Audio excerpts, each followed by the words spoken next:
Telegraph. Write to you, Conservative Association. Welcome back to Resistance Chicks. We're your hosts, Leah and Michelle. Leah is very faithfully and fervently getting everything up that you can't always help if it plays right when Michelle says, we lie. Things just play. Today is August 26, 2018. We are so glad that you are here. Our mom wanted to put, it's Lionel's birthday in the title. Well, I think today's title is far more important, unfortunately, than Lionel's birthday, but we can wish him a happy birthday. That's not why she wanted to do that. That's not why she wanted Lionel's birthday in the... No, it's because she knows that we wanted to try different titles to see if we're going live. You know, so true. That's so very true. She's trying other titles to get people to be... Have you guys noticed? Allowed in. Like the last time we went live on Friday, that video only has like 400 views. About average, there was about 60. There were about 60 of you that thank you for being there. All 60 of you. Okay. But Leah and I have decided what was all in that title that they would have like totally poo-pooed. South Africa? South Africa. I said, as soon as you put South Africa in the title, squash. They are not even letting your subscribers in. Right. Okay. And so Leah was saying, you know what? We could try some things a little bit different. Like maybe happy birthday, Lionel. Happy birthday, Lionel. And see if it lets our live viewers up. If we can just get into that live thing, you know, on the YouTube page itself. Right. Probably not, but it's worth a shot. Our channel's already flagged, but I think that if we were to like start like random titles, like, you know, kittens and puppies, then we probably would get put back into the, you know, the live stream. Remember when we had trolls? Absolutely. The trolls, when you have trolls, you know that you're not being censored. Right. Because random people just see your live feed and they show up and they start saying all kinds of obscene things. When you don't have trolls, then you need to be concerned because really that means that your live stream isn't being seen by other people out there for other people to find. But that's okay because you're here and we thank you for being here and we have so much news for you. And, you know, Facebook and YouTube... actually, I was going to end with this or talk about this later, but I wanted to encourage you guys with the censorship because I was talking to my cousin the other day and he watches Joe Rogan and kind of into a little bit of the, you know, the red-pilled stuff, but he asked us, he said, so is this whole like censorship thing just real or is it just, you know, fake news or are they overplaying it? Right. And we gave them a bunch of statistics, just basically like Prager University. You guys have watched their videos, conservative-leaning videos. Their traffic on Facebook is down 99.99%. Yeah. Okay? Alex Jones has literally been removed all of his YouTube videos from YouTube. And he's pretty much been obliterated from the internet. He's not allowed on Owen Schroyer or Roger Stone's live streams on their Facebook or they'll get banned as well. I mean, it is literally the deplatforming of a person. But they're not doing that for like Louis Farrakhan. They're not doing that for like people in Palestine or Hamas, just Alex Jones. I want to laugh about this, but at the same time, I can't help that my blood pressure is rising in anger about this because as we have talked about here on the show, if you are going to What about Jeremy Corbyn who laid a wreath at the memorial of the terrorist bombers of the Olympics? If you are going to obliterate somebody off of the internet and say you are literally not allowed on Facebook, you're not allowed on any social media platform, you in jail. Right. You're going to jail. You are a criminal, probably some sort of sexual predator or murderer or something really bad. But they allow you Not even a tax evader. Okay? I mean, seriously. Right. And if you paint these people in any sort of positive light or tell the truth, then you're considered banned as well. So the good news is you're still here. Okay? And we're still able to reach you, but it is a real thing that Facebook tech giants met and do meet on how to combat any news that would harm the deep state. Donald Trump was elected because of people like Alex Jones. Like my mom found Alex Jones, started playing him on the YouTube. I didn't know who he was until August of 2016. And at that time, probably in the summer, Michelle and I were never Trumpers, right? Because of his moral failings. He just, moral failings, basically. And then when we saw Alex Jones play the clips from the rallies and play what Trump was saying, when I watched the debates, when he said to Hillary, "You'd be in jail," okay? The truth is what needs to get out there. You have to have these snippets out there. Roy Moore, he lost because the left waged a fake news campaign against him. Yeah. Okay? And what they're saying is that Hillary lost because the people on the right waged a fake news campaign. So what they accuse you of is what they're guilty of. Right. However, I was reading in Matthew, the Bible, okay, how Jesus went and he healed a bunch of people, okay? And this guy came, and it was Sunday, okay? And Jews weren't supposed to do anything on the Sabbath or Saturday, Sunday, whatever the Jewish Sabbath. At that time, it was probably Saturday. Okay, it doesn't matter. Comes to them on the Sabbath day, and there's like a person with like a withered hand or something, and they look at Jesus and they say, "Are you going to heal this guy because it's the Sabbath and like you can't do any work on the Sabbath?" Nope. Seriously, what kind of demented person says, "You know you can't heal somebody on the Sabbath because God would be angry at you for healing someone"? That's what they're saying when they're breaking the Sabbath. God would be angry at you. Well, but it also takes it to another level. The Sabbath was meant to be so that you didn't do any work. Right. So they recognize that Jesus was working when he was healing people. Right.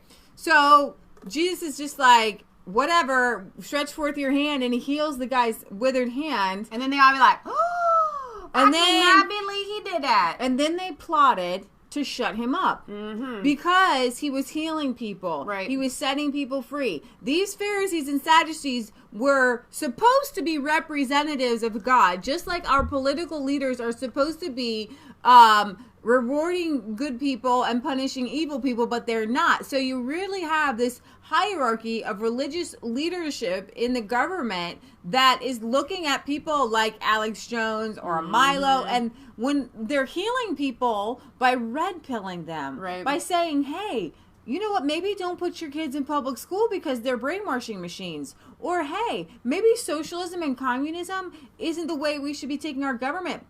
And our governments have been going that way since FDR. And, you've got G. Edward Griffin red-pilling people on the Federal Reserve and making us lose our confidence in this fake paper dollar. Right. Then you have the warmongers and the war machines and people who are making millions and millions of dollars off of these wars. And so you have these people who are and that's why Alex Jones, and I will stand by Alex Jones with my dying breath, because I know the people that he has on are healing people with the message that Jesus would be healing people, because Jesus was telling people, look to God and don't look to these religious leaders telling you what to do. Look to your inner self. Look to God within you. You don't need all these the pump and the circumstances and the washing of your hand, and you don't need all this stuff. And so when you hear people red pilling people, it's like, you don't need the government. You need to do what's right, and you know what's right because it's written on your heart. It's called the laws of nature,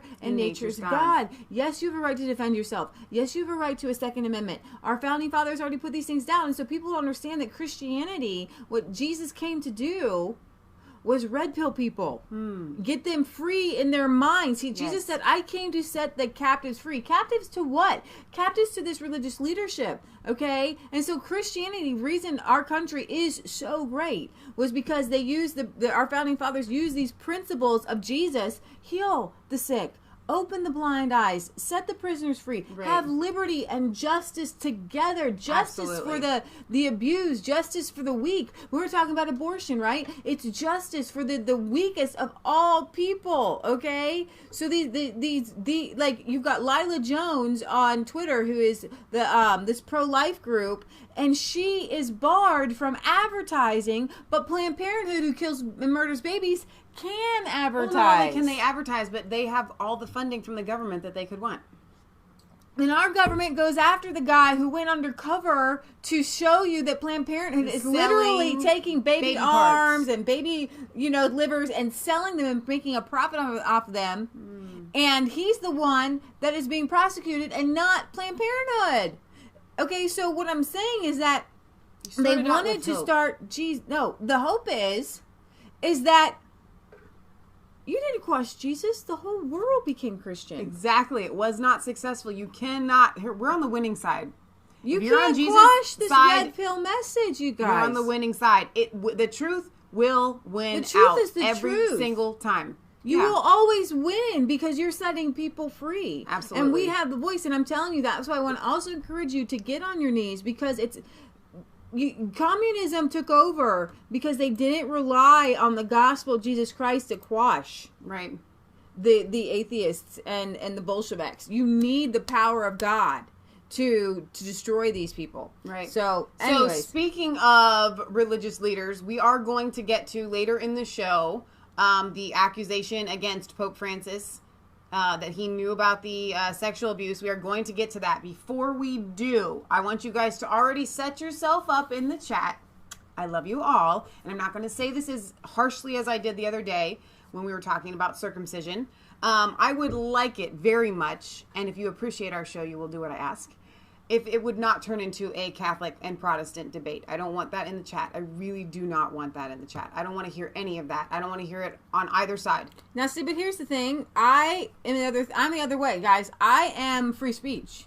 So I don't care what you have to say. I'm not going to censor anybody. No, but like if you have something like really on your heart and you really want to say something, just be nice about it. But seriously, okay, I can go with that. like I don't want nice our if people are going back and forth, just you recognize that you don't watch the chat, right? So when you're all free speech, that's great. But when I watch the chat and it turns into this, and all the other people in the chat are like, seriously, it's a Debbie Downer. It's a debate between two people. Oh. And it just turns into this, and it gets angry and it gets ugly. And then other people, like, they can't help themselves, and then they jump in, and then nobody... That seems like a downer to me, but I don't really care. So do what you want. Okay. Because I don't want somebody... Just try not to attack people. Be nice. Okay. Okay. But, all right, so I'm actually going to go, we're actually going to cover that, but what I didn't put in the title, we didn't get to cover on Friday, was there is a dissenting voice in Sweden. But I'm going to say this. When we started to cover some of the Sons of Odin in the very beginning, and we had like some people come, maybe Tree of something, Logic, or I don't know who they were, there is a racist element to some of these groups that are trying to get their country back. Now, the question isn't, the solution isn't to silence them and say that you're racist, okay? These Nordic societies work so well under their socialism precisely because they have this cohesive mindset that they're kind of even brainwashed into for like thousands of years or whatever. And when you bring in, they say you have some on the liberal left who are saying, hey, migration is great. This is fantastic. But you have to recognize you're going to have people when 80% of your rapes are committed by foreigners saying, you know what? That's it. Shut it down. Send the foreigners away. Yeah. You know what I mean? And if the foreigners were not committing crimes, if they were not committing rapes, if they were not draining the society, I don't believe you would have anybody saying anything. It's not about the color of their skin, but it becomes the color of the skin. Or even a religion, I don't think. Exactly, but it becomes the color of their skin when those are the people committing the crimes. Exactly. And so you have to be able to delicately call things out, and people are upset because a Swedish program is actually calling out these numbers, which they're afraid that more Vikings will rise up. And I'm going to show you some of these Vikings. You don't want to awaken the Vikings, man. Sweden is heating up preceding the... I love this Polish news thing, by the way, on Twitter. According to opinions polls, the anti-immigration Swedish Democrats are expected to win first or second place. The party's chances greatly increased after the country's most respected television program dedicated to investigative journalism did a piece on a topic that was previously tabooed to discuss, namely the massive overrepresentation of migrants from Africa and the Middle East in statistics over perpetrators of rape. Almost 60% of the men sentenced for rape or attempted rape in the past 5 years are born abroad. This is according to an investigation made by Abdrak Granskning. The number increases to 85% when it comes to assault rapes, but so far there has been no research done on the reasons of why this is the case. The issue isn't new. The following is what was said about it in 1989. Last year, 1/3 of the people convicted for rape lacked Swedish citizenship. Why do the numbers look like this? We hope that BRO will conduct the necessary research to answer that question. As of now, we can only speculate. BRO, the Swedish agency responsible for collecting statistics and conducting research on crime, have refused to release the data on the nationality of criminals since their latest study on the topic in 1996. The study, which used figures from 1985 to 1989, revealed that people born in North Africa are overrepresented compared to ethnic Swedes as perpetrators of rape by a factor of 23, Iraqis by 19, and Sub-Saharan Africans by 17. The Swedish Democrats are the only party in parliament to have consistently demanded for an updated study to be made. According to the latest opinion polls, the party can count on the support of up to 25% of the Swedish voters. That's it for today. See you next time. That's so great that he's so happy. I know, exactly. So the left is furious after they came out with that report. Okay, in Sweden, all right, after the Swedish public television admits that migrants commit the majority of the rapes ahead of the election last night in Sweden. Sweden's public broadcaster SVT has come under fire for revealing inflammatory statistics. Okay, they're statistics. They're there. Proving foreign-born men commit around 85% of the stranger rapes ahead of the country's general election next month. Wow. The broadcast on investigative journalism show The Mission Review, that was last Wednesday, the analysts of 843 district court cases over the past 5 years found that 58% of men convicted of rapes and attempted rapes in the period were born overseas. So remember this, you guys. There's not that many foreigners compared to, the amount of foreigners committing the rapes. It's absolutely insane to have the foreigners committing 58% of the rapes, you guys. And so we had, when Donald Trump was being elected, we had these little statistics coming in. Ooh, another rape in Sweden. Another rape in Sweden. Another brutal rape in Sweden. Right. Looking at just the assault rapes in which the perpetrator and victim were not previously acquainted, the proportion of foreign-born grew to more than 8 in 10. Almost half of whom have been living in Sweden for less than a year when they launched their attack. Wow. So when you have the Swedes, some of these Swedish people saying, hey, maybe we should not just stop, but maybe we should deport these people, right? While the figures show the predominance of migrants amongst people convicted of rape in Sweden have gradually made their way to mainstream media, in most cases, long after Breitbart London noted the trend, the SVT broadcast was slated as peddling racist conspiracy theories. And that is the danger that we're in right now, that everything is fake news if it doesn't line up with the way that the multiculturalism is awesome. Anything that doesn't line up with that is just a conspiracy theory, right? But we know here on our show, it's not just a conspiracy theory if it's the truth, right? It is a poor program which never should been broadcast, says Jerry Sarnicki, a former chief investigator at Sweden's National Crime Prevention Council, who predominantly features in the media as an expert on all things crime-related. The program is based on an old right-wing conspiracy theory which reports that foreign men are coming to Sweden and raping Swedish women, and that the establishment, a politically correct elite, attempts to conceal these crimes. According to him, he typifies the Swedish establishment's denial and cloaking culture regarding problems relating to mass migration. You know what this reminds me of? How, and I'm just going to say it because I don't care. This is my show. When you go to the stats, the homosexual population is like 3%, I think, roughly. And I think that's men and women together.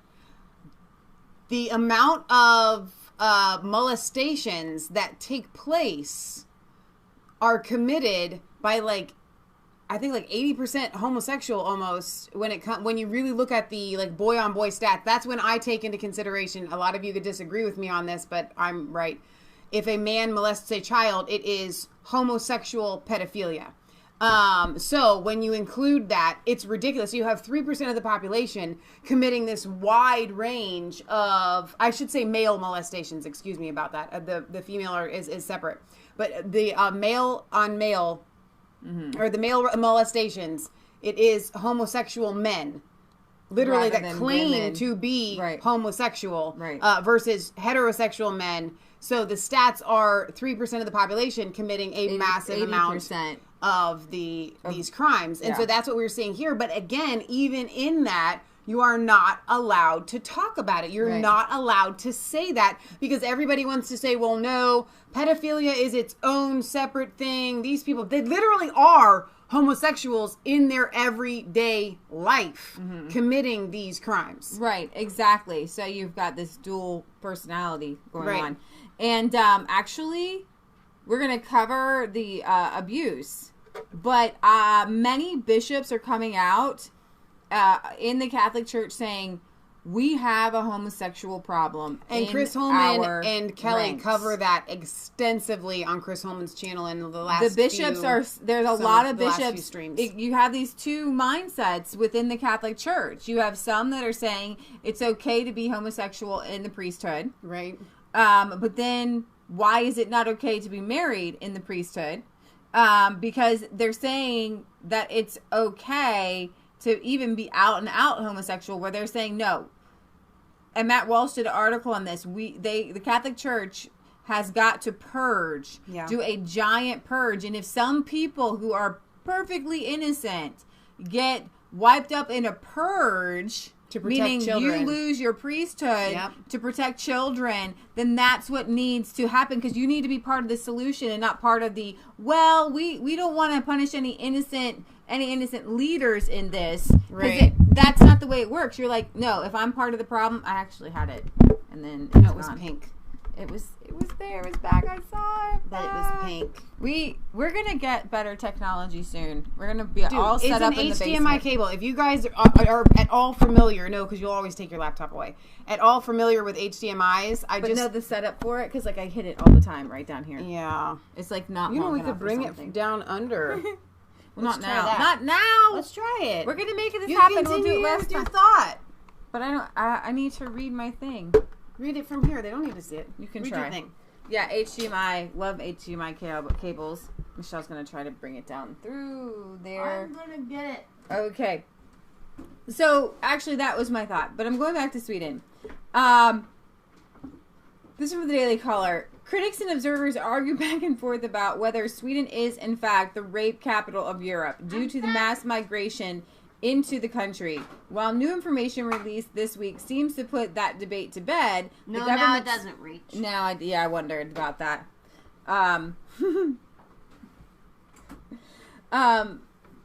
The government spokesmen have resorted to blaming poverty, toxic masculinity, and even homosexuality for the rise in violent rape and assaults. Sweden has undergone a transformation from socialist paradise to multicultural hellhole. Though some of us would argue that one was always bound to lead to the other. You just bring it back up the normal way. I'm trying to do She's that. She's trying to do it. I'm gonna bring it around this way. I'm gonna bring it around this way and just lock myself in, because that's what that'll work. Just lock myself in. There. Come on. No. Well, then it's not. Then I'm not getting just not getting it.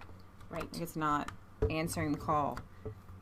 Maybe if I just blow in it. No, because it's not like a Nintendo game, which they actually debunked that. Really? That all the blowing. It always did Nintendo, work. No, It always worked. Well, now what do I do? Whoa, you almost had it. Wait. It's pink. There it is. Just don't touch anything. Don't move. Shh. All right.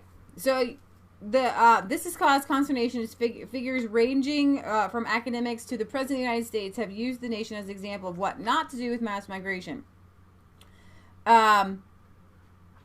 In this author's book, No-Go Zones, How Sharia Law is Coming to Neighborhood Wait, this is Raheem, isn't it? Yeah, this is Raheem's article. Duh. He used Sweden as an example, leaning on years of reporting as well as personal tours of these, quote, no-go zones, which most writers at the New York Times or the BBC daren't undertake themselves. What he found was patchy information, intentionally so, about the nature of the rise of criminality in the country. Incidents including grenade attacks, shootings, stabbings, mass automobile fires, and yes, rape. The SVT, the National Public Broadcaster, has released details of a new study that disproves the allegation from the political left that increases in criminality are not directly linked to mass migration.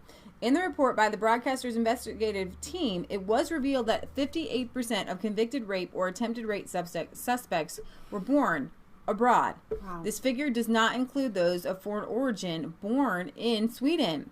Offenders include Algerians and Syrians, and researchers noted that conversations about the violence in high migrant populated neighborhoods often includes the role women play in migrants' homes nations and the different view of women's freedom and sexuality that are usually held in such places. And you're not allowed to talk about the fact that a lot of these are from nations that don't treat women well, that it's okay to do these things, that they encourage you to do these things. Some of the migrants literally, so the authorities talk out of two sides of their mouth, because in Germany and in Sweden, you've seen migrants say, "Oh, I didn't know that this was wrong." Right. So they let them off easy. Yeah. But they don't allow you to think that a whole group of people are coming in thinking that it's okay to rape people. Well, Katie Hopkins did an interview with a Muslim man from Bradford in the UK.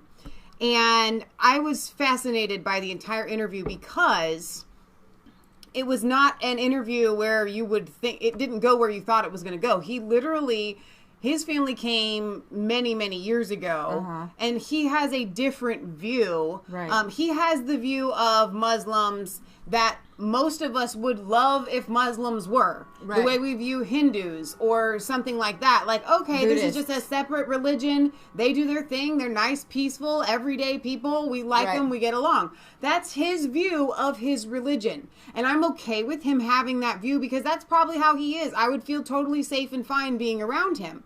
That being said, he did say when it comes to women wearing the hijab and the burqa and the niqab, he said you will notice that the women that walk down the street that wear that get more respect.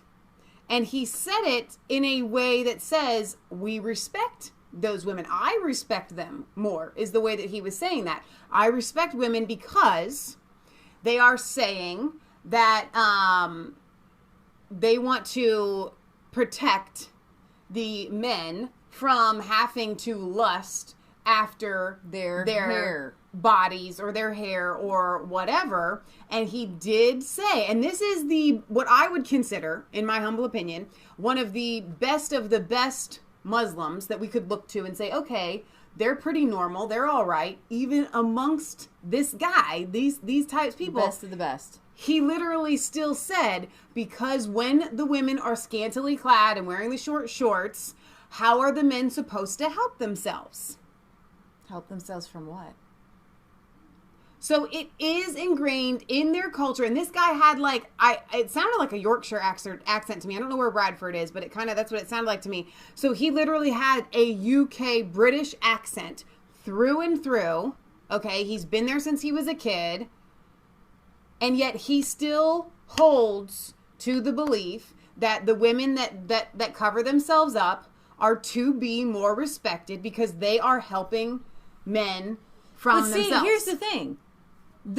In Christianity, there's a truth to everything. Like, Christians have the same view of respecting yourself and dressing politely and dressing modestly. Right. But the whole idea that you're covering your entire head and not allowing hair to be shown, that the idea, what they do is they take it and they twist it.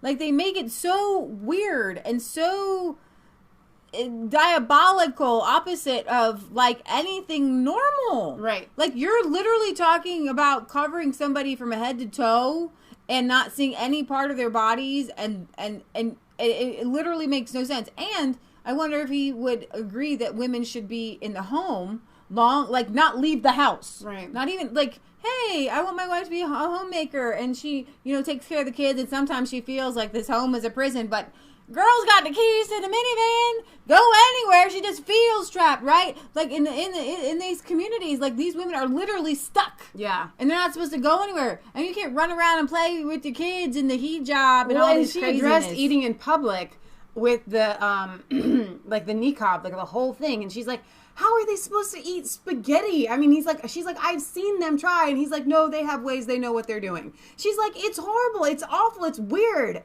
That's the way that she said it. She's like, you have to admit that it's just weird. And he's like, no, it's not.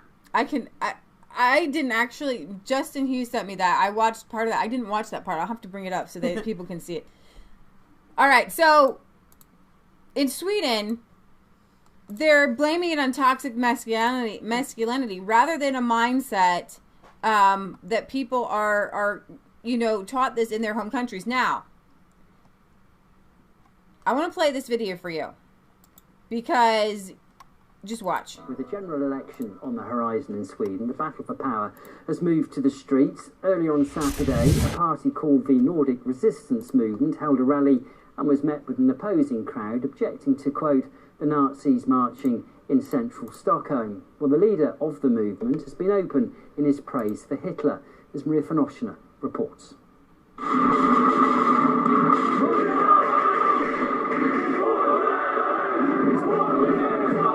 We are in central Stockholm right now in Sweden at the gathering of Nordic Resistance Movement.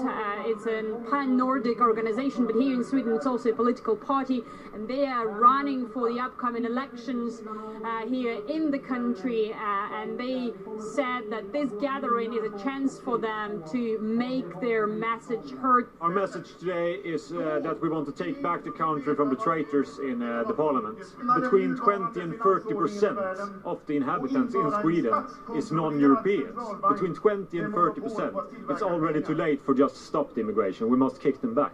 The politicians within the government today, they are traitors towards our people because among many other things, they open our borders for millions of foreigners, and in the long run that will lead to that the Swedes will become a minority in our own country, and in an even longer run we will cease to exist as a people.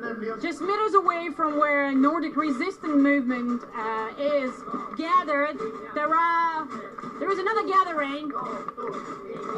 You can see there are just Sweden citizens who came here to counter protest. They're shouting right now, no Nazis on our streets.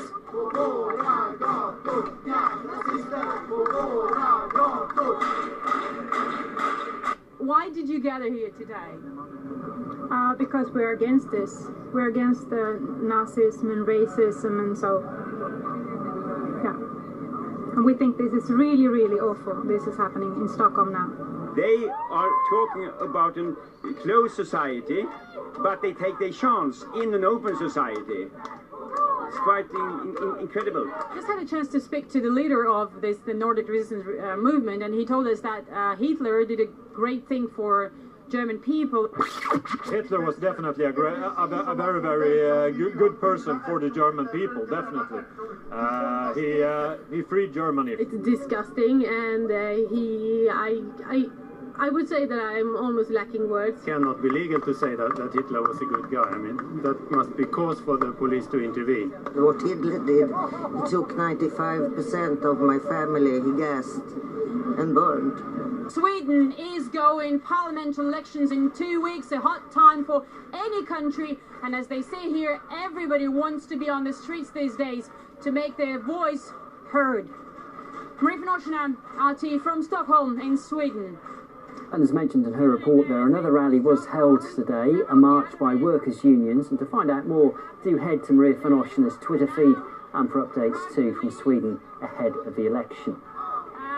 But it's not only protests that have shaken Sweden of late, because a string of recent arson attacks did rock the country, with authorities describing them as organised and prepared. Police said up to 100 cars were damaged or destroyed early this month, most of them in Sweden's second biggest city of Gothenburg.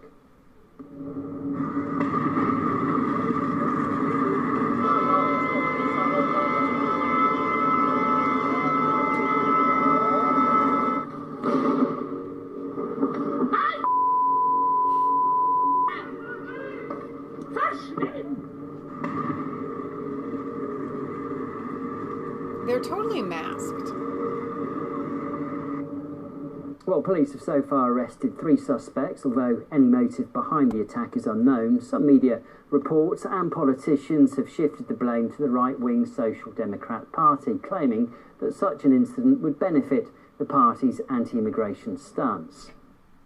So I want to point out the fact that they're here in the U.S. They're trying to say that we and the people on the right, conservative libertarians, that we have these people amongst us that praise Hitler, and they call us Nazis. Sweden really has them. And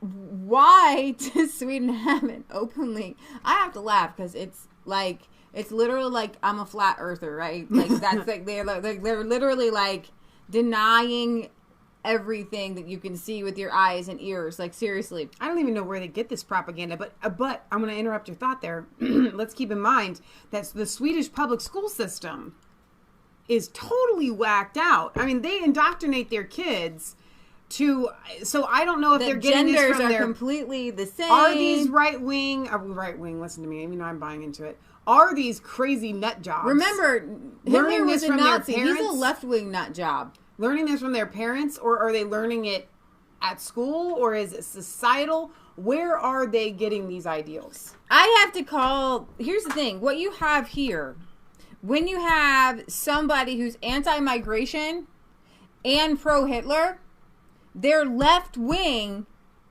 socialists who are anti-migration. Yeah. Right? They're really left-wing nut jobs. They're left-wing extremists who go so far with their extremism that they embrace Nazism. And why is it that the powers that be have to join them together with the right? Because here's the thing. When you say right, when you say libertarian, when you say conservative, what does that mean? It means that we believe that all men are created equal. That we're endowed by our Creator with certain inalienable rights. Right. If you don't believe that all people are created equal, like a Nazi, then you're not a conservative, you're not a libertarian, and you're not on the right. Okay? If you don't believe in free enterprise, if you believe in socialism or communism, if you believe the government is the answer to your problems, then you're not a conservative. You're not on the right. You're not a libertarian. Okay, so what really bothers me about this whole thing is that for some reason we've got these boxes. And you've got all these pieces. And what the mainstream media wants to do is you got to put all of these pieces and they have to fit into the right box. So you've got conservative, you got libertarian, you have socialists, and you have liberals, right? Which I kind of think they're kind of close to the same, but whatever. Let's just say there's 4 boxes. They take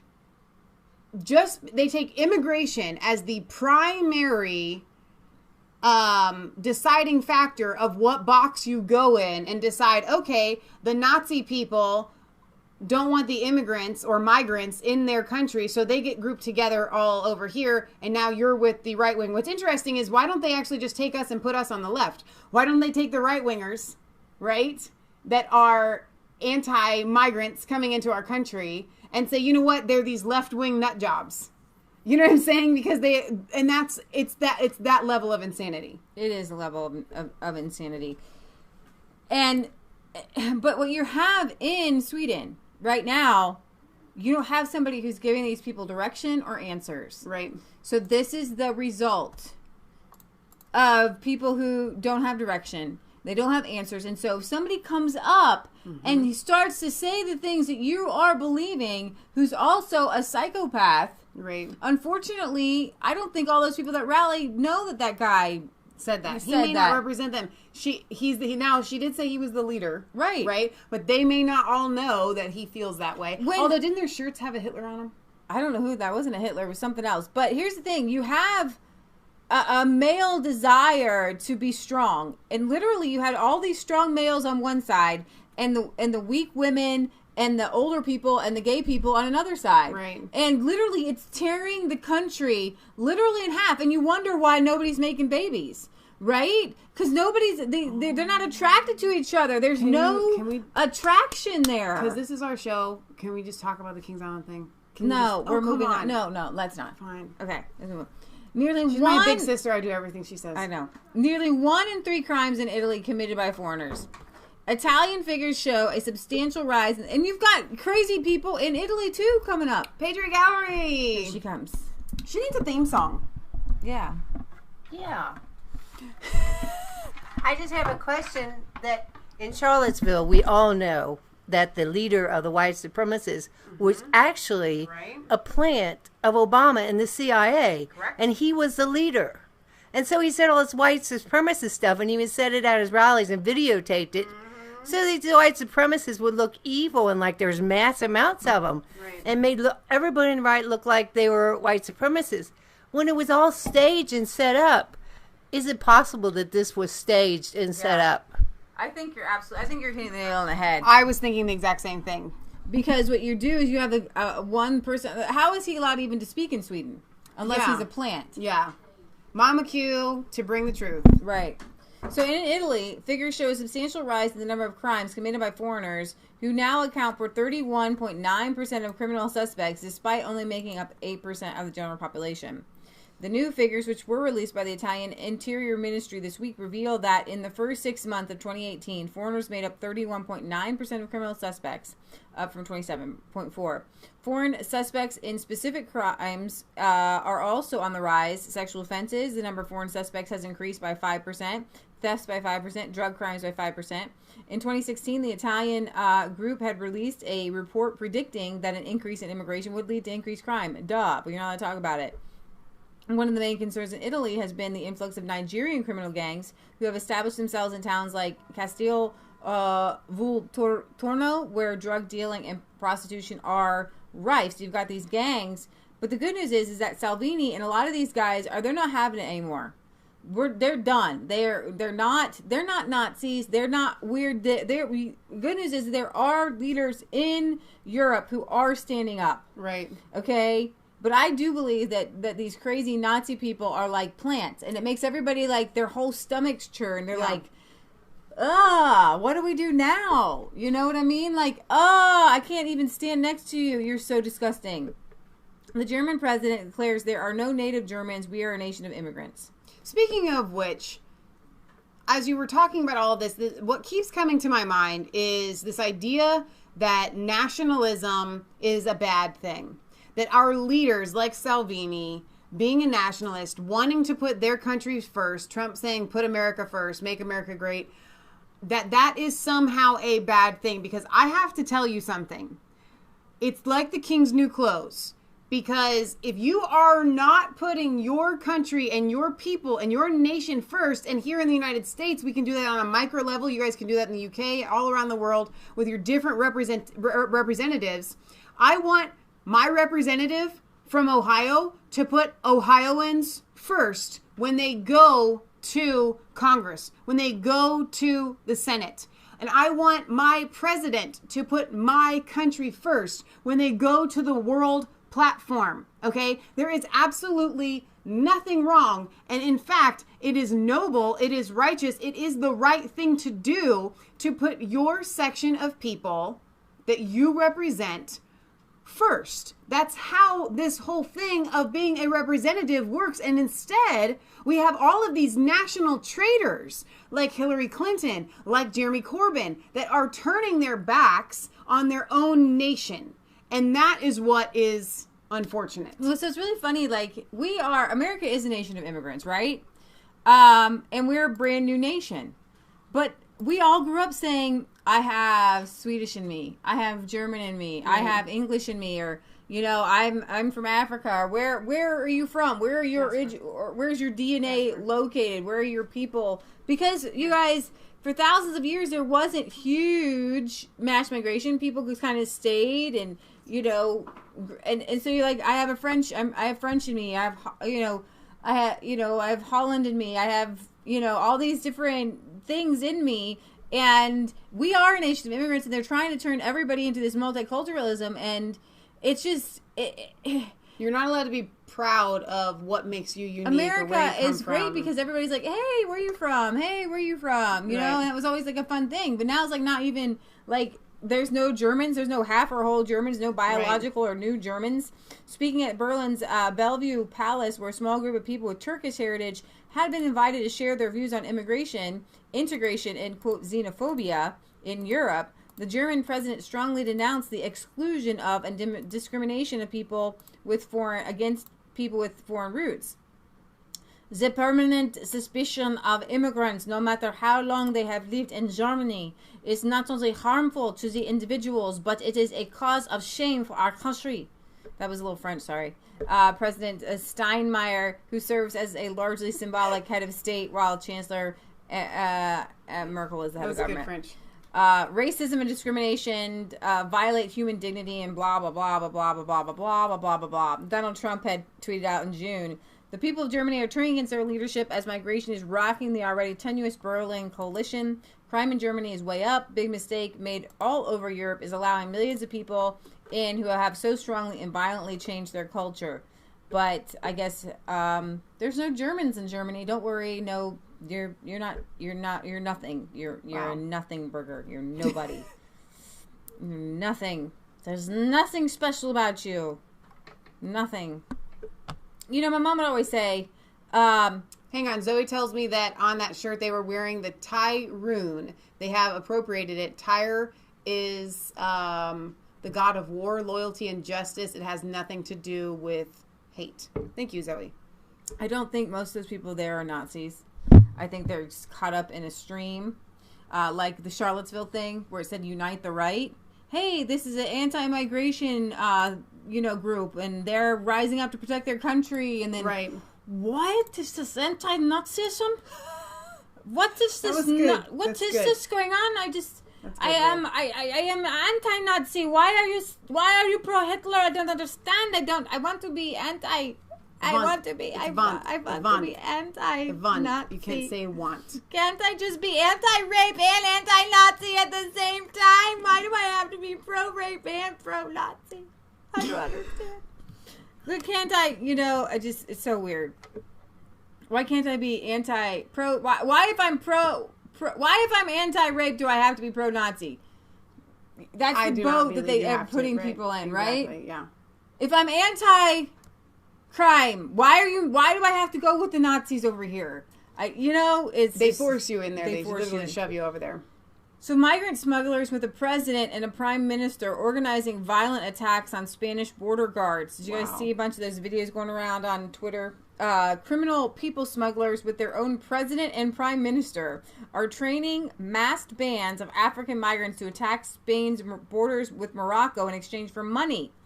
Confidential police reports seen by the El Paz indicate that the crime gangs are charging migrants $20 to participate in violent organized attacks on the border between Morocco and Ceuta, a Spanish enclave in northern. We talked about this. I think when they say charging, they mean paying. Yeah.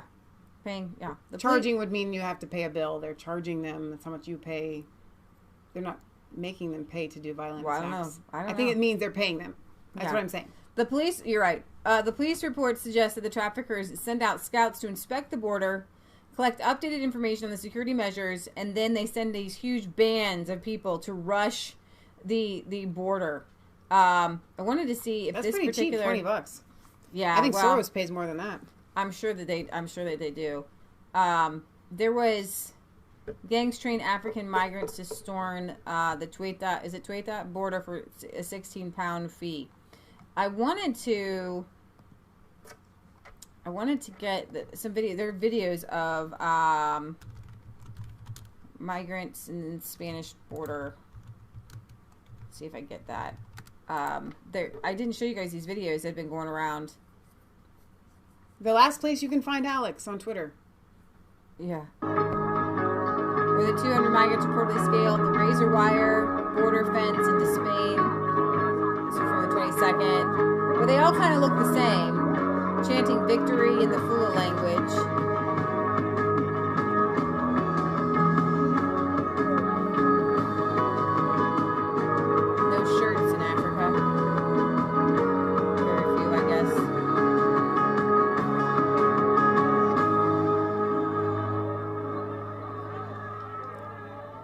It's like a game to them, which is what I find the most disturbing. Because here's the deal. If you are fleeing some war-torn area and you need refuge and you are going into a country, this is how I would be approaching that country. Can you please help me?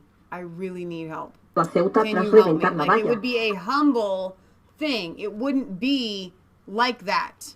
And you would be doing it with your family as well. Exactly. So here is another longer clip that's been going around. It's in Spanish, so I don't know if anybody's actually translated it to English. Chris Rubin agrees. Where are the women and the children? And why don't they... Is it a thing all over the world to not wear your pants up?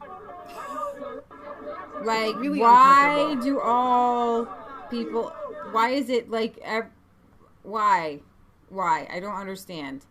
Worth a Look says, this is how you know most are not real refugees. Real refugees are being left behind, and those men are being sent instead.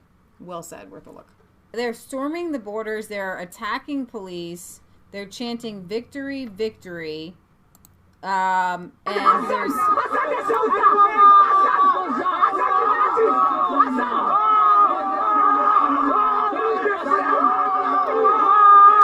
And these are the dudes that they're putting up for free in like hotels who are getting like $1,000 a month stipend.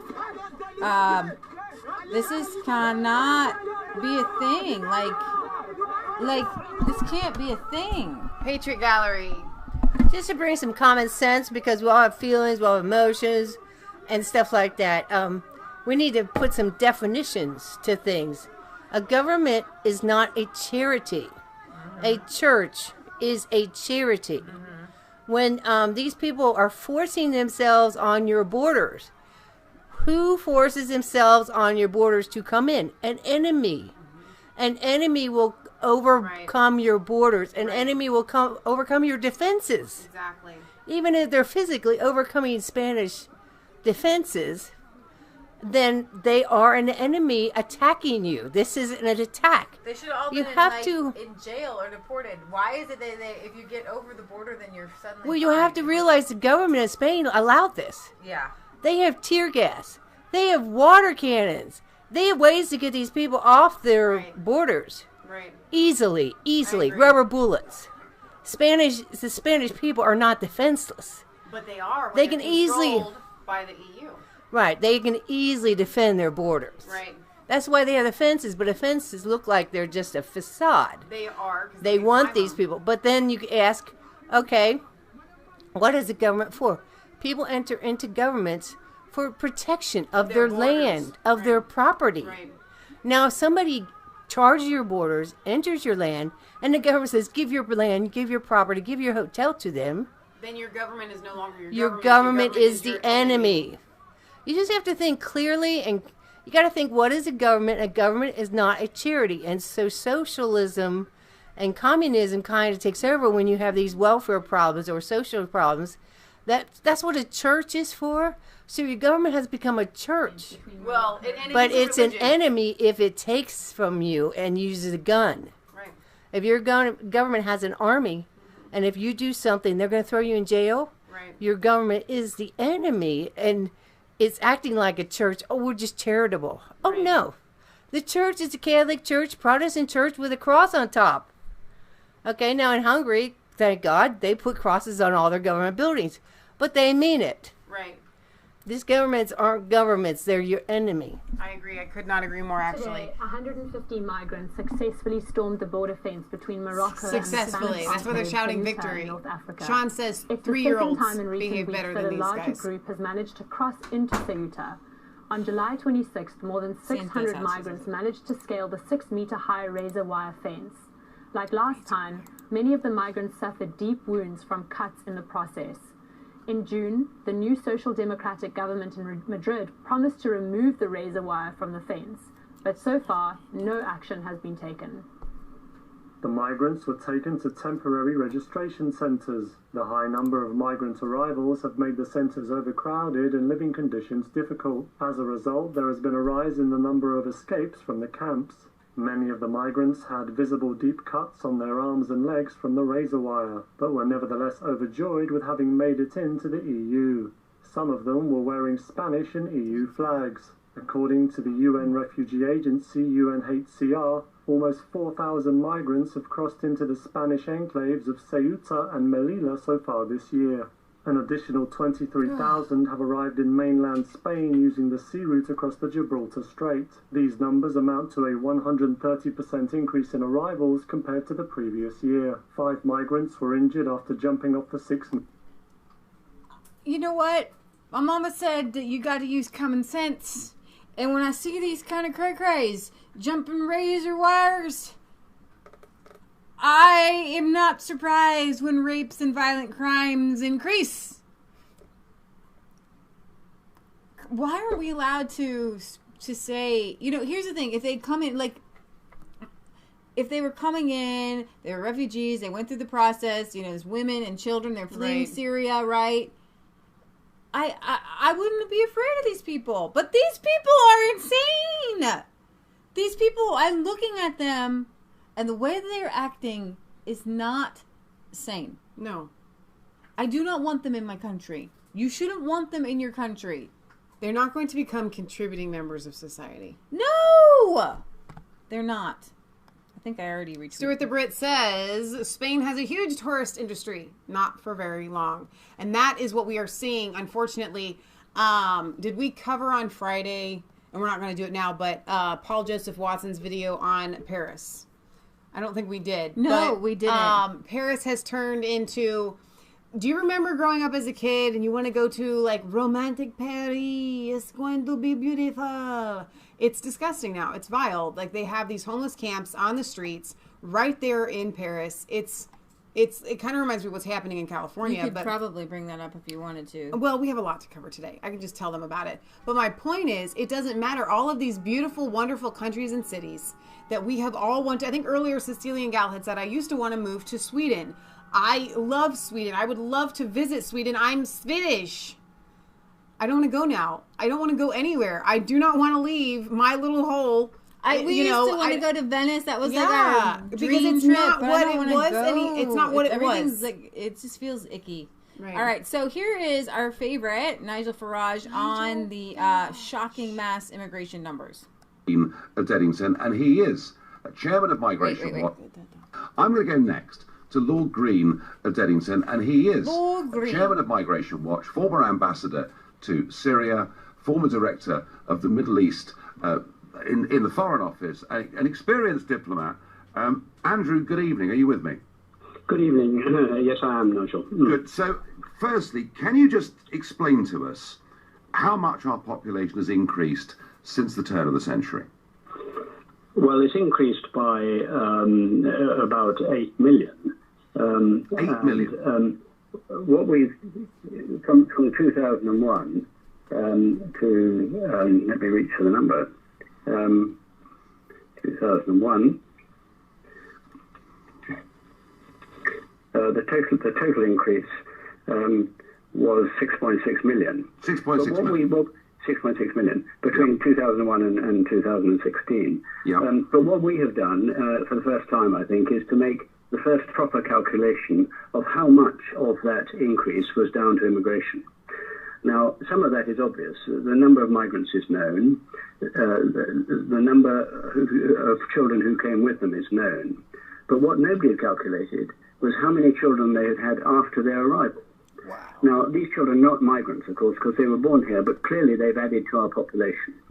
So when you do that proper calculation, which frankly the government could easily have done and never did, what we found was that in that 15-year period, 82% of our population increase, 82% was down to immigration. I mean, it's just astonishing. So that's 5.5 million, roughly. Yes, 5.4 million, exactly. What that means is that immigration is adding to our population 1 million people every 3 years. It is down to immigration. I mean, it's absolutely astonishing. And so, as you said at the beginning just now, it's really not possible to talk about... Every birth is a strain on your national health service. Are these people contributing? Are they net contributors to society? Well, obviously, if you're adding 1 million since 2001, these people aren't even in the workforce yet. So you're literally paying for them. That's what you're getting up every day if you're in the UK, and you're paying for other people because of your socialism. If the UK didn't have these padded, wonderful social benefits. It's not 1 million a year because the total was like 8 million. So since 2001. But he just said 1 million a year to the population increase of 1 million a year. They're adding like. Maybe they are now, but the figure was, he started out, because Britt Baza even said it was like 6 million in 18 years. Right, but what they're saying is that they're adding 1 million a year in babies somehow. Right. Well, that makes sense. Well, because it's exponential. You guys understand what the word exponential means. It increases, it gets bigger as it goes. So it's going to just keep getting bigger. My point is that if you didn't have socialism... 1 million every 3 years, Jim says. Well, that's not what he said. That's not what he said. Let's see. Oh, maybe he did say every 3 years. Yeah, 1 million every 3 years. Okay, gotcha. Because 6 times 3 is 18. Well, I just heard 1 million. I heard it too. I just heard it. So I was trying to see if maybe his numbers were off. But anyways, the point is that you're adding millions of people who are draining on, and that's why you have to get up every day. That's why, guess what? When you break it down, that's why you don't get to take vacations.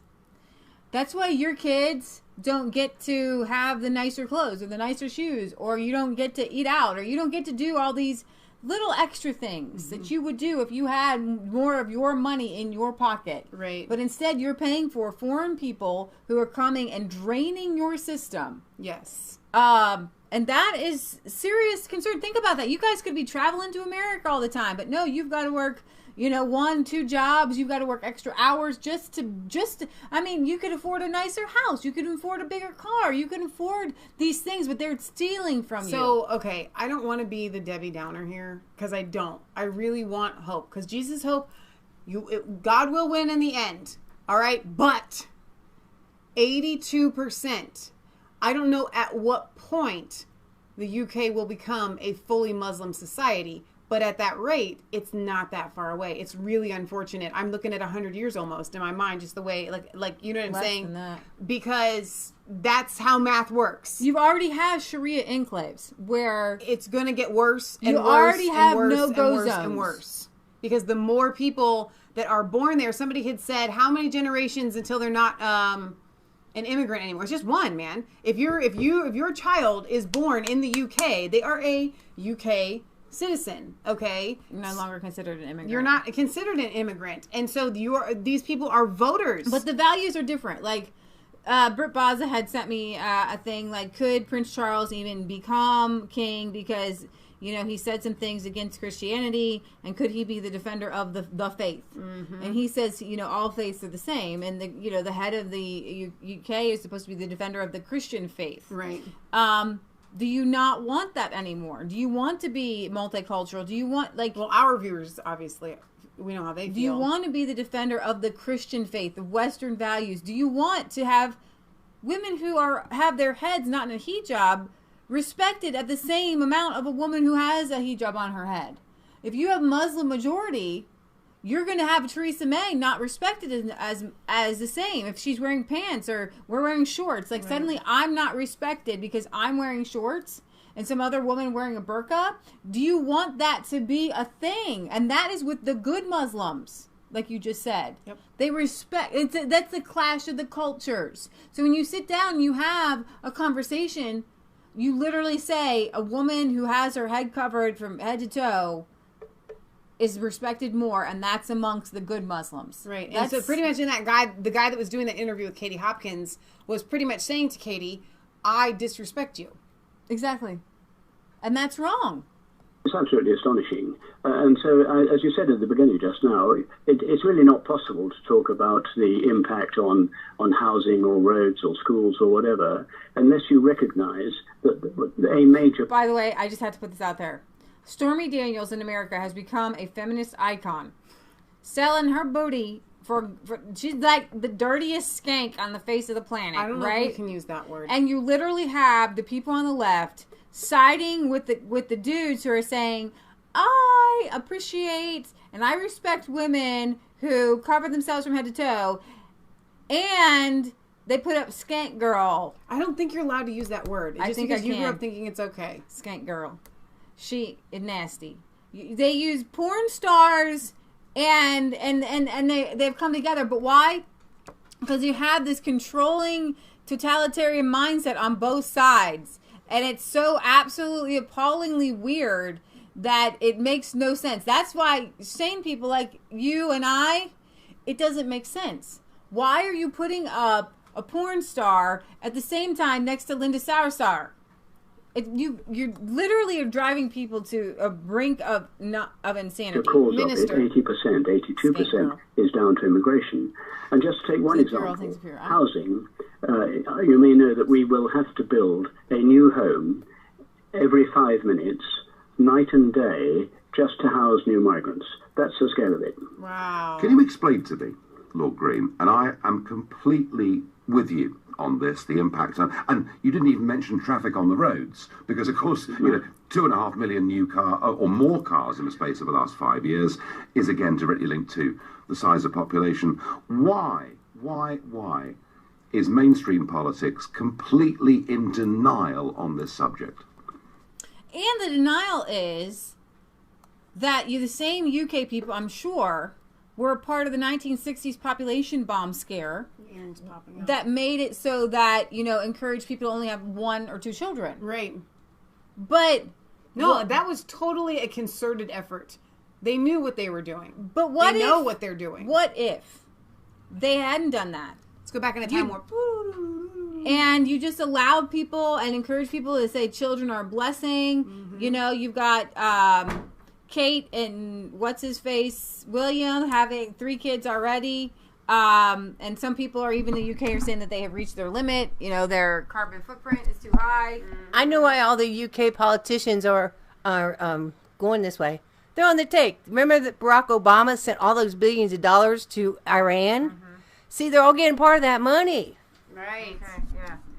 But Baza says something about the housing there. Now I lost it. Well, and that's another thing. So, housing is taken care of if you're in the UK and you have family in the UK and you already have housing, then you have grandparents in the housing. It's kind of there's ways that happen when population increases naturally. Right. That's what I'm trying to say. Yeah. But when you bring in a bunch of people from outside and then you owe them, you pay their rent. You have to provide their housing versus when the settlers came here, they had to build their own houses. Because Britt had, he retracted that comment, I'm not sure why, but he had sent us some messages on the housing issues. And here's the deal. There's only so much space to put these people because unlike America and the rest of the world, the UK is kind of small. There isn't the size of Ohio for all of these people to be flooding such a tiny little place. I actually think there is room for them if they had been born naturally. No, I don't think that. Okay. I know what you're saying because I'm not one of those population control people, but I'm saying, okay, take it this far. There isn't room when you're going to try to shove them all into the city like that. There's no place for these people. If it was natural, then people would kind of spread out. There'd be cities would come up, cities would spread, they would get all the farms would be taken. But because it was so fast, and because they're going straight to the city, and because the government has to provide the housing, that is what makes it overwhelming. Exactly. It's not natural. Worth a Look says, even if we stopped immigration, it'll take years to sort everyone out that's here. This will go on for a long time. Feel sorry for the next generation and after. I think for a number of reasons. One is I think some people are nervous about being thought of as racist if they talk about immigration. And I think that applies quite widely in the bureaucracy at sort of working level and lower levels. They just don't like to talk about it. And I think it applies in the BBC as well, as a matter of fact. But I think beyond that, we are approaching the point where the number of voters who are immigrants or who have a family abroad who they would like to come here and so on, I think they are becoming a significant factor, or will become a significant factor, in the calculations of the two major parties. Yeah. No, I'm sure, and particularly in urban areas, some of which on the outer edges are marginal. I'm sure that's true. Finally, Lord Green, is there any prospect of Brexit doing anything to take back control of our borders? Yes, if we achieve a clean Brexit, certainly it would be entirely up to us to decide who we were going to have here. And what we recommended is that we should only have people who would qualify for a work permit. That's highly skilled people. The rest should be either cut off completely or cut off over a period of time, because they don't add to our GDP per head, to our wealth per head. They add to our numbers, and that cancels out the contribution they make. So yes, it is perfectly possible to say we will only have the highly skilled. So, like, in the UK, I'm just reminded of stories where, like, there was one guy who had, like 11 kids, and he couldn't work, but he looked perfectly capable, and so the UK was paying for him, and he was, you know, of the religion that shall not be named. There was a man who was going to be sent to prison, but because his wife didn't speak English, they let him stay he raped home. somebody or something. They let him stay home because his wife would need him. Like, these are really weird laws that we don't have those kind of laws here in the United States, and from what I understand, you guys never had those kind of laws. And like 4 wives. Over, and yeah, he did had multiple wives over in the UK. So Rees Moggs says that I say Moggs, sorry. EU is failing economic model. UK will thrive outside of the EU with a no Brexit deal. In the Telegraph, write to Conservative Association chairman saying that you need to believe in Britain and to chuck Chequers, to head for no deal. He says the government would be wrong to be fearful of Britain enjoying an independent future. Theresa May's Chequers proposals would shackle us to the EU forever. We would be out of Europe, yet still run by Europe. I'm afraid it's, according to the Brexit secretary right there, Jacob Rees-Mogg is talking cobblers. Because we could diverge, we can move away totally from European Union rules and standards when it's in our interests. And clearly, all that's coming from business, from employers, from employees, from a lot of the country, and critically from Parliament, is when we are nowhere near ready to chuck the baby out of the bathwater and come out completely. It is absolutely right, as you heard Sir Vince Cable say, that the government plans for no deal because we're in a negotiation where it could fall apart, although 80% of the withdrawal agreement has now been agreed. Nothing is agreed till everything's agreed, but it's like everybody's wringing their hands. And seriously, the UK has not been, and especially England, has not been a country for over 1,000 years. Okay, like, you guys have not come up with, you know, these great charters and human rights, and you banned slavery before we did. Right. And seriously, you guys, you're acting like your brain power is only as strong as the EU, and that the EU has all of the answers. It's absolutely insane. So hang on though. So speaking of Brexit, did you read this article? I read the headline. I didn't read the article either, but I do think that is funny, and so I'm going to switch it over here because Worth a Look had sent it to me, and I haven't had a chance to, but the headline is funny enough to go ahead. They're using scare tactics. That's the point here. Britain faces risk of sperm shortage in the event of no deal Brexit. Do you want to play the video?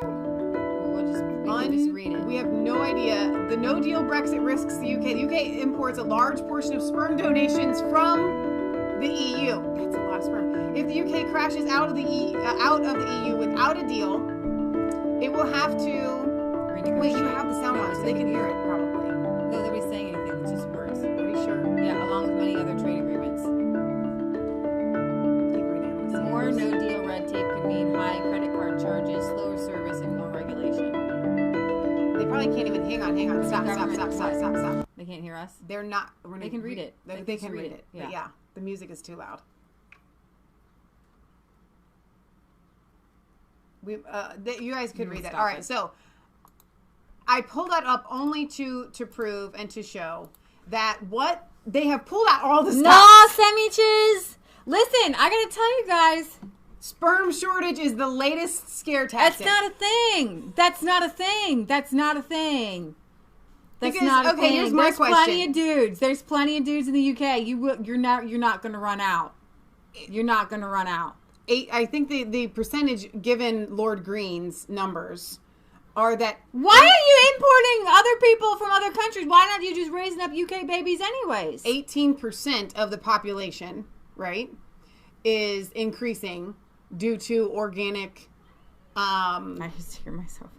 due to organic means, with original Brits reproducing new Brits, right? 18%. Did you guys see that? I mean, if that picture was correct, there were like these massive containers of sperm going to the UK. Like, shooting, Jacksonville, Florida. Okay, we will get to that. But I mean, seriously, that is not necessary. Like toxic waste containers. It's like you can't. But hang on. You can't like massively combine it. What is this? No idea what you that have was. little vials, like from each person. Okay, hang on. Now that we've totally gone off the rails here, but again, why does the UK need EU sperm? Because that's not even making more Brits. That's sperm coming from Europe. What were those containers? I don't know what that picture is.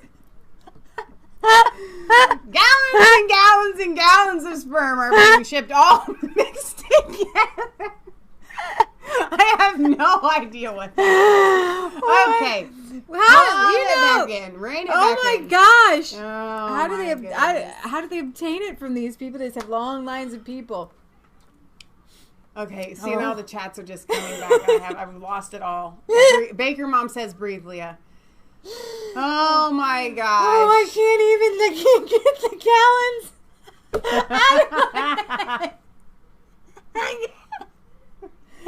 Oh my gosh! Okay, hang on. Whoever was in charge of that picture, that cannot be real. Okay, I hate to do this, but we are gonna move on to some sadder Our stuff. mom just yelled out that there was a shooting in Jacksonville, Florida. If that is correct, when we finish this stream, we'll get whatever information we can back up and bring it back in a separate stream. So we're gonna go now to South Africa, because we covered it a little bit on Friday. But I have some video guys for you guys. And then after South Africa, we're gonna do the Vatican. Right. South Africa's pedophile minister and a mysterious death. Get this. This is from the BBC. South Africa has been gripped by a mysterious death of former police officer Mark Minnie just a week after he revealed horrific details about an alleged pedophile ring in the once feared white minority government that portrayed itself as being made up of devout Christian men. Minnie, 58, was found with a bullet in his head, but many people are refusing to believe the police version that he took his own life at the farm of a friend near the coastal city of Port Elizabeth. The fact that the suicide note was found doesn't necessarily mean he wrote it willingly. I mean, he could have written it under duress. The fact that he shot himself with somebody else's pistol already raises questions. Minnie and journalist Chris Stein co-authored The Lost Boys of Bird Island, which details shocking allegations against Magnus Malin, the once powerful defense minister who was accused of setting up death squads and sanctioning military raids on neighboring states as he fought to maintain white supremacist rule in South Africa in the 80s and 90s. In later years, Stein confronted Malin about the allegations, and he replied, "What is a pedophile?" South Africa's privately owned News 24 reported on its website. Aged 81, Malin died of a heart attack in 2011, about 17 years after anti-apartheid icon Nelson Mandela swept over the power in South Africa. Malin was part of a regime that believed that the Bible justified racism, and they saw themselves as defending their faith, families, and race from being run over by godless communists and uncivilized blacks. But secretly, many alleged Malin was part of a pedophile ring which raped boys, mostly of mixed race, during fishing excursions on Bird Island. And these after the shocking allegations contained in The Lost Boys of Bird Island, some other shocking allegations. Some of the boys regarded Malin as an especially cruel uncle, and nicknamed him Ears because of his big ears. On one occasion, a gun was used to force them to do what they did. Yeah. So, what you have here in South Africa is a really hard situation, because you have corruption on both sides, okay?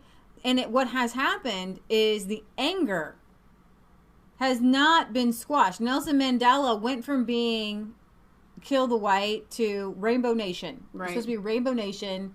Let's integrate. Let's start to do this. But I'm going to show you some videos that integration may not be possible. And I don't see, unless both parties get on their knees and repent for the sins of their fathers and their forefathers and start anew, shake hands. I want to be kind to you, you be kind to me. Right. But what has happened is when you have vengeance take over, even if it's here's the thing, not everybody was part of this pedophile ring. Not all the whites believed in the separation. Not everybody was a white supremacist, okay? Yeah. And then on the same time, not all the blacks in South Africa are black supremacists. Right. And you do have crazy commies in this ANC and in the leadership. Yeah. And so what you have here is chaos, and I'm going to bring you some of this chaos. And I honestly do not have the answer for this chaos. So I guess there's this crazy dance that they do to take back the land or whatever. And I'm not really gonna, I guess I am gonna play it. And you see it like,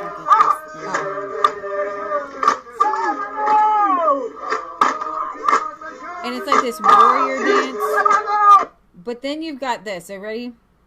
Of the Constitution, and replace that section. All land that is held by white chiefs must be declared as stolen property. The problem with the land, here's the problem with the land. I get it when you talk about punishing the people for genocide or punishing people for violence or for apartheid. But once you've already done that. Yes. This whole parliament's all black. Okay? Once you have righted it, now it becomes evil when you go beyond. Yeah. When you go beyond right, and I got the anointing on me. When you go beyond righting the wrong to becoming the wrong. Yeah. Now that's what we have. And to say that all white people came and stole land is historically inaccurate. We covered this before. Yep. Not all the black people were there. Their ancestors weren't even there. Right. They came from other parts of Africa. But to say that African land is for black people only is racist. It's the same thing as saying that UK land is only for white people, or America is only for white people, or the Europe is only for white people. Right. We know that that's racist. Anybody can live anywhere regardless of their color if you go in the right way. And here's the thing, you have go ahead. No, I'm just wondering, where are all the lefties and all of the people wanting open borders in Europe on this stance on the South Africans? I know exactly where they are. They believe that the South Africans are, I shouldn't even just say South Africans, the black South Africans have every right to be taking this land back and making sure that nobody comes into their country. They can't even be, they should be sent away and all this stuff. And I'm thinking to myself, hang on. If it's okay for them to send all the whites back that have been there for how many hundreds of years, okay? Yeah, since 1700s. If it's okay to send these people that have lived there generation after generation after generation home, why is it that in Sweden we can't send back the migrants that have only been there for a couple of months or a few years? Why is it that we can't do the same with the UK? What's the difference between taking land right and taking social benefits? You know what I'm saying? Right. Before I carry on, I want to see the media here and Africa Forum. They should make sure that all this that has been said across this committee review, they've been spread through the world. The white people, they don't belong to here in South Africa. White people that are from Europe. There is not a black... White people don't belong in South Africa. How come you're allowed to say that? How come you're allowed to cheer? And the people on the board at the front are cheering. Mm-hmm. Okay? But is that not the same as saying black people don't belong in Sweden? Right. Person in Europe who own the land. But they are coming here today to say we must share the land with them. We must not share the land. These people, these white people, they are aloof, they are arrogant. Your time is over. To allow that. Thank you very much. Thank you, sir. Thank you. So we need our land back. We are not apologetic about it, and we are not afraid. So if the white people think that we are afraid, we are not. So we are going to take our land back by force. If the constitution doesn't allow us to do that, we will do it ourselves. Unfortunately, we have to do it. We can't wait for... What if your ancestor came from, like, neighboring Zimbabwe or something? Are you going to go into Zimbabwe and take that from a black guy? Right. For any longer now. We can't wait for any longer. If the ANC...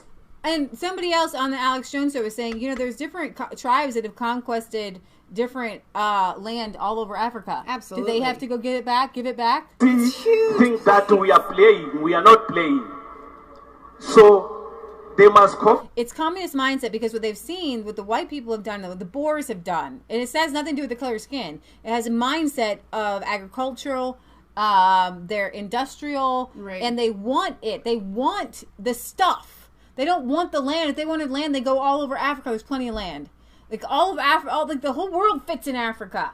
Operate and have a plan, because I can see that they don't have a plan. Whites never seek reconciliation with us. The only reconciliation that we are seeking is the return of the land without any bloodshed. Any white person who thinks that is going to approach any reactionary court of law, that application must be declared unlawful and a vexatious application. Expropriation without compensation should already start now. No, don't wait later, because otherwise we will take the land physically if they don't give it us peacefully.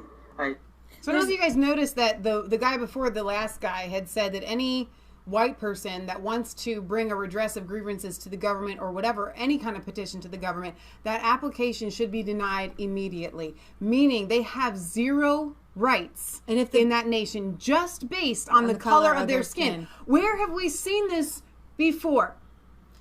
Slavery. I mean, seriously, the fact that people on the left and the mainstream media are buying this garbage and selling this garbage and peddling it for people to believe, it blows my mind. We're literally watching Lenin and Stalin right before our eyes. And people are going to starve. No more, no less. So he believes you can't, no matter how bad the injustices were in the past, you can't fix it by grabbing. And that is madness. How does taking my car, which you stole from you, become a theft? How does he know that this land belonged to him and his fathers and his grandfathers? How do you know just because of the color of skin? They're literally saying that African land only belongs to black people. That is incredibly racist. You steal my car, I come and take it. I find it, I take it. In terror's mind, that is theft. I mean, that is insane. We're not stealing anything. We're taking what is rightfully ours. But I'm not taking my car and leaving you stranded.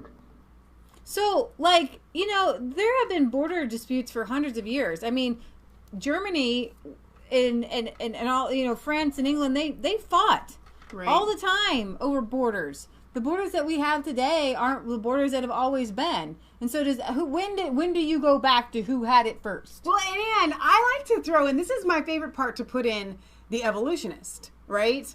I mean, seriously, you guys do understand that Hitler believed in evolution. It was a massive part of his ideology, right?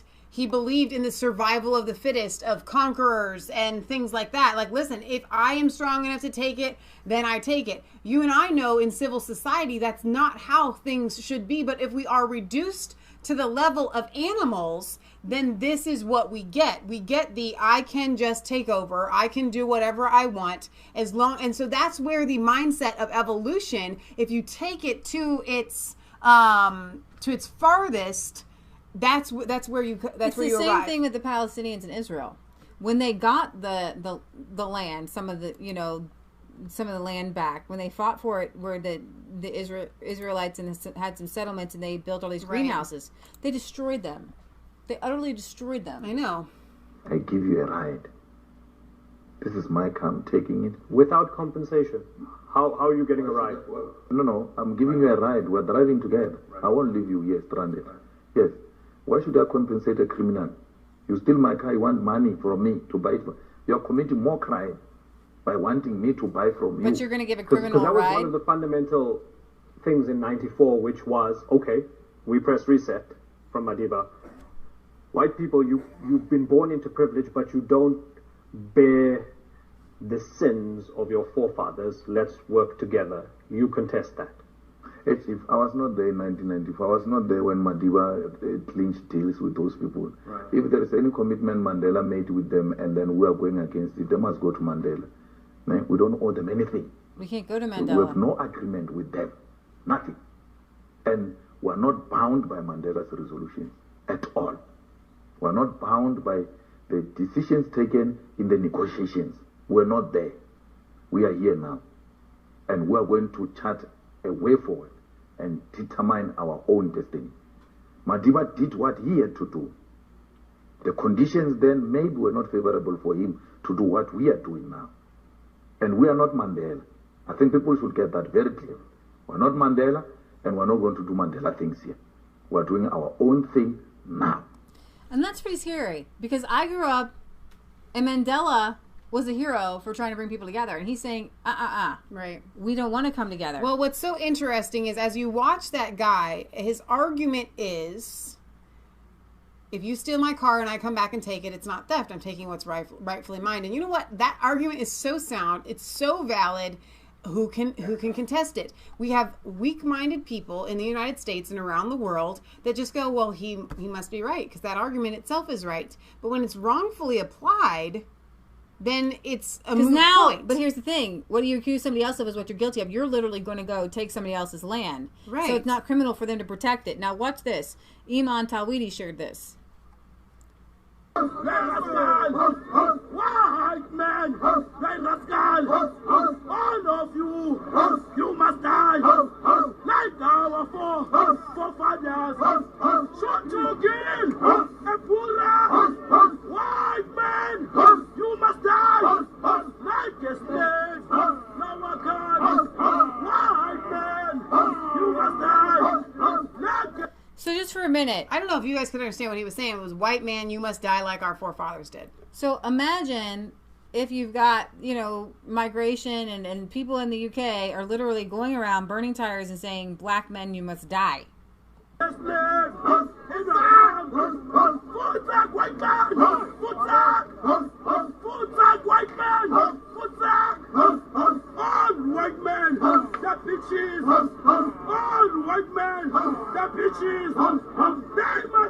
don't understand a lot of their cultural things.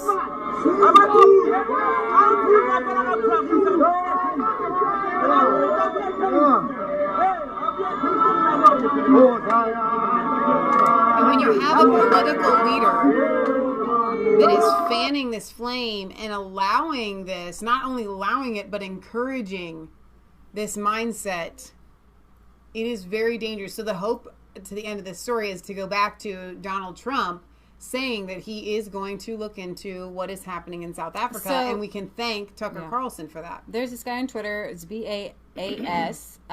He has cute little animals and following his thing. He's a farmer in South Africa, and he has he has pictures up. 43 farm murders. It says one farmer is murdered every 5 days, 244 farm attacks, 14 farm attacks per day. And he has these different pictures of like land or death, and then had the people stop killing farmers. So I wanted to kind of put that out there, and I want to play a true story. Gene says these blacks came after the original white settlers. Yeah. Everybody is after the original everything at this point. So it doesn't matter. You can't, the idea that your great ancestors 400 years ago, which a lot of these white settlers that came did not come stealing land. A lot of them did not. No. Okay. I mean, seriously, what we had is we had apartheid. Right. And that in and of itself was evil. Yeah. Okay, but that really wasn't a land issue as far as this land was originally mine and somebody came and stole it. The only people that really can say that are a lot of like Native Americans. Yeah. Okay, and even they don't get reparations here in the United States. They get carted off to some reservation. So I'm going to play this interview real quick, and then we're going to go on to the Pope Francis thing. This guy, Alex Jones, had on. I'm just going to start playing a little bit. you've been right. Doesn't mean we're defending apartheid. Doesn't mean we're defending Muammar Gaddafi in the north. But he was stabilizing much of the area. As soon as he was taken out, everything around it is collapsing. And it's so, whether it was Gaddafi's system or South African system, it's very, very sad. And Simon Roche is one of the leaders of the movement that has been pointing out that the major political parties, both the ANC and others, were moving in a big way towards exterminating all the whites and taking their land. And that was their political campaign platforms. And we're going to play some of those videos coming up. But now you've had the president and the deputy come out and say, we're going to start taking the land. They tried. Local police would not carry it out, at least in some areas. You have killings every day going on. You have Africa imploding all over the place. You have the numbers 100 million now, reportedly, according to our South African sources, from 50 million in the census. So Africa's collapsing to the north, into Europe. It's collapsing into the south. And Simon Roche runs a super high-tech organization in modern farming. When I said they're like Amish, reading books about it, talking to other folks, they're out in the middle of the country. They work really hard. They're Christians. They're praying every couple hours, and they're not living in fancy surroundings. I see that as like Mennonites or like Amish life. But he pointed out to me off air that we're not really an Amish sect, which is true. That comes out of Switzerland. They're from the Netherlands, but they've been there 400 years. And I've looked at the history books. There was almost no one down there. As soon as they made everything green, all these big tribes moved down to be around the money and around the success, which is fine. Then the British invaded to take it over. But this is all history.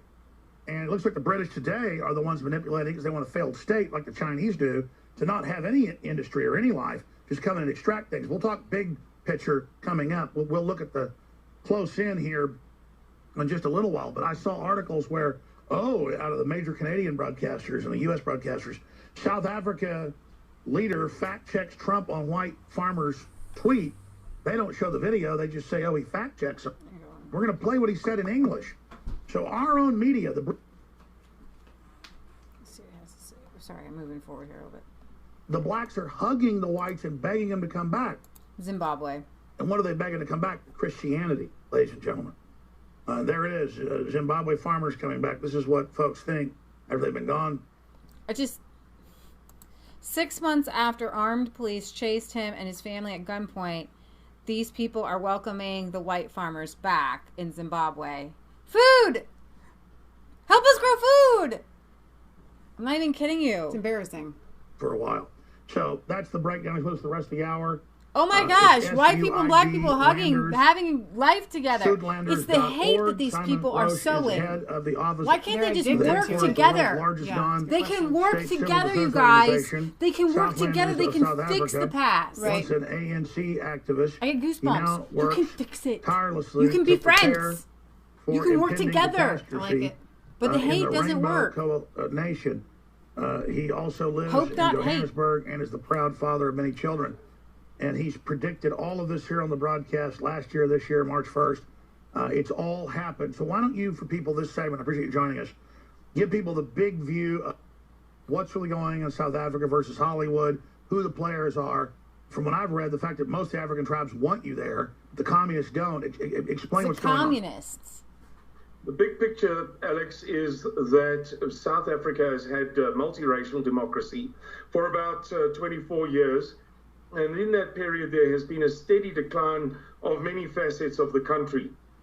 And it's now reached the point where the government is saying that it is going to expropriate white and owned land without compensation on the false basis that the land was stolen. Our president has made it clear that we have to rectify the original sin of South Africa, completely overlooking those portions of land that were uninhabited, as proven by white and black historians alike, overlooking the fact that the west of the Great Fish River of South Africa, approximately 40% of the country, had never seen a black settlement in any way, shape, or form ever by the time that the whites and blacks met.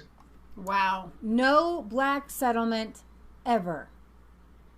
So, if we're going to be fair, look back into history and say, okay, this literally was stolen. Kind of like when the Pilgrims came, right? Yes. It was wiped away. There was nobody there, and then they didn't need to pay the neighboring tribes for their specific settlement in Plymouth. Right. But they worked with that tribe. They became friends with that tribe. They protected that tribe against other neighboring tribes. The Wampanoags. And they worked together. Right. But there are times when the white man here did bad things. So yeah, I believe in certain reparations. I believe in certain, here's the land. But at some point, you can't just say, hey, this is Native American land. It's Native American land forever, because you have generation after generation. Once it's in your hands and you sell it and you move, that's it. You're done. Yeah. You know what I mean? And that's because populations mainly lived on the sea, and everywhere in the world. Yeah, exactly. In the sea and towards the north. Our country is sort of strangely shaped. So if I speak about north and west, it's kind of the equivalent of south and north. The actual reality is this, that much of that land was bought. Let's not even talk about right of conquest, which is recognized by all black tribes in Africa. There is no dispute over the land that was taken from the Hottentot and Khoi people, the Bushmen and the Hottentot people. There is no dispute over that. There's no dispute over the land that the Zulus took from the Xhosas. There's no dispute over the land taken by the Matabele. It's only land that whites might have taken, and in many cases, it was never taken. It was either not occupied or it was obtained by treaty in those cases. So we're in a crisis now where the ANC said, well, right, we're going to take the land. This is our intention. This is our plan. But what we'll do, because we're Democrats, good people, we're going to hold a kind of a national referendum. We'll permit people to write in from all over South Africa and tell us their opinions, and we'll stage a road show across the country. And people can come and address the members of our parliament directly and tell them what they think about it. And the two processes were not directly in parallel, they overlap. So that's like when our own government says, we're going to ban this, but we're going to let you make comment, but they do what they want. Right. 600 of the 700,000 written responses were opposed to the taking of the land. So the government probably said, well, we'll have to reopen that process. And they issued an instruction to their members, the African National Congress Party members, this time you better all write in, send faxes, emails, do whatever you got to do. So let's be clear, the vast majority of the black and minority white members did the right thing and said, don't take people's land. But the party wants it. The party wants the land for itself. Everybody must get used to one thing right from the beginning. There is not enough land to keep people happy. You can't give 50 million people 30,000 farms. That's not maths. So who's going to get the farms? And as it is, I'd like to add one other thing. There is the fallacy that the 8.5% white population of South Africa owns 90% of the land, or whatever you like. It's a complete fiction. To give you one example, and I could give you many, we'd be here all night. In the province of KwaZulu-Natal, the Zulu people as a nation do own and have always owned 32% of the province. There was never a case of 10% of the people owning 90% of the land. Oh, it's simply a fallacy. I'll tell you something that you might find interesting. The New York Times contacted me yesterday for an interview. We did an interview. They asked me about the trip to the USA last year. They asked me who we saw and so on. I said to them, well, we saw some good people. Some people were not really our cup of tea. And they said, well, give us an example of somebody that you didn't like. I said, Dr. David Duke. Do you know how they reported it this morning? They said, we met Dr. David Duke. Completely overlooking the fact. So this narrative... Stay there. I know. No, I know. The New York Times is calling people. Proud to bring you That's power. it. Yeah, that's it. That's the segment I wanted you guys to see and get an idea of what's going on there. All right, so we're going to wrap up with the Pope. And it's not just about the Pope, but that's the main story that unfortunately we made you all wait to the very end. We should not do that. We should do it like at the halfway point. No, we should. We should not make everybody wait till the end.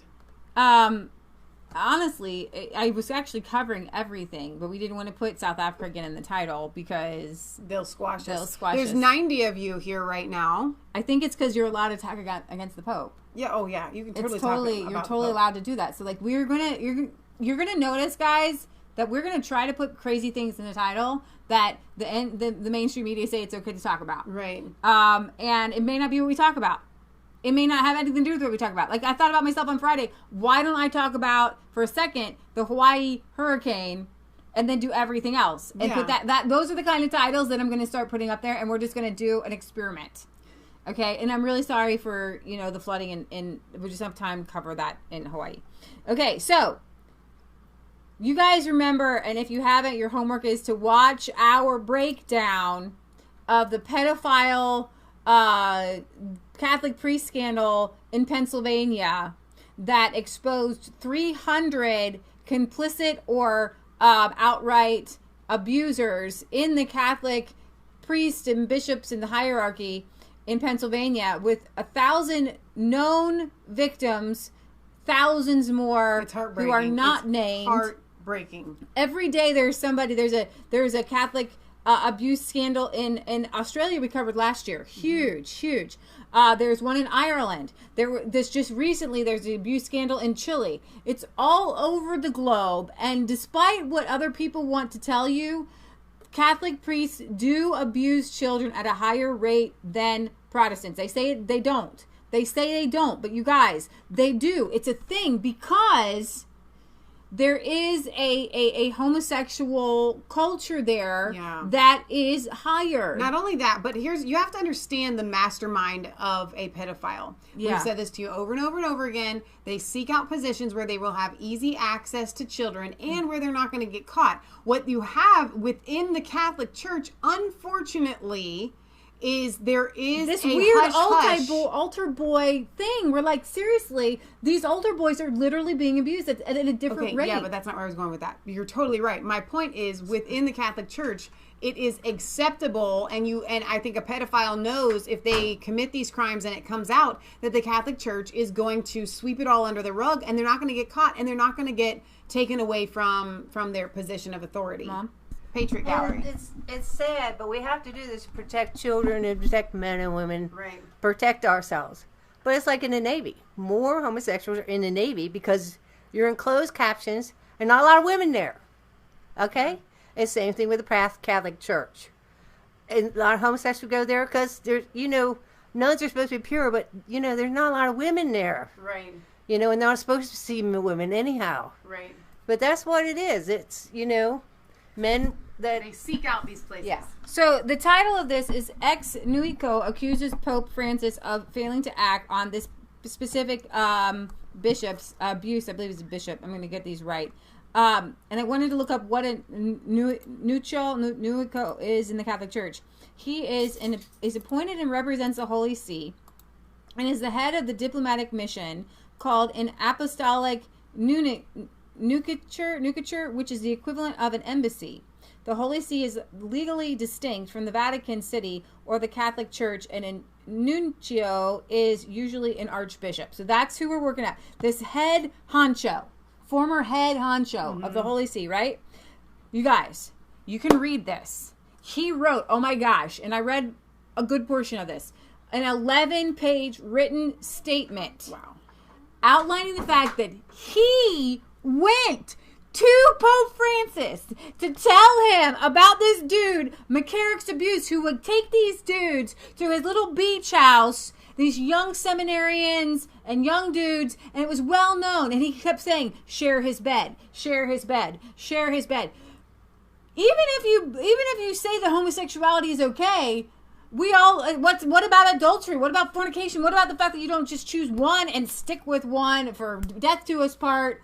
Things like that. You're not allowed to. Right. You're not allowed to, right? Because then you're to be getting married and all this stuff. St. Mark says it's pronounced nuncio. Nuncio. That sounds so much more Italian. Yeah, nuncio. I get it. I got it. Thank you.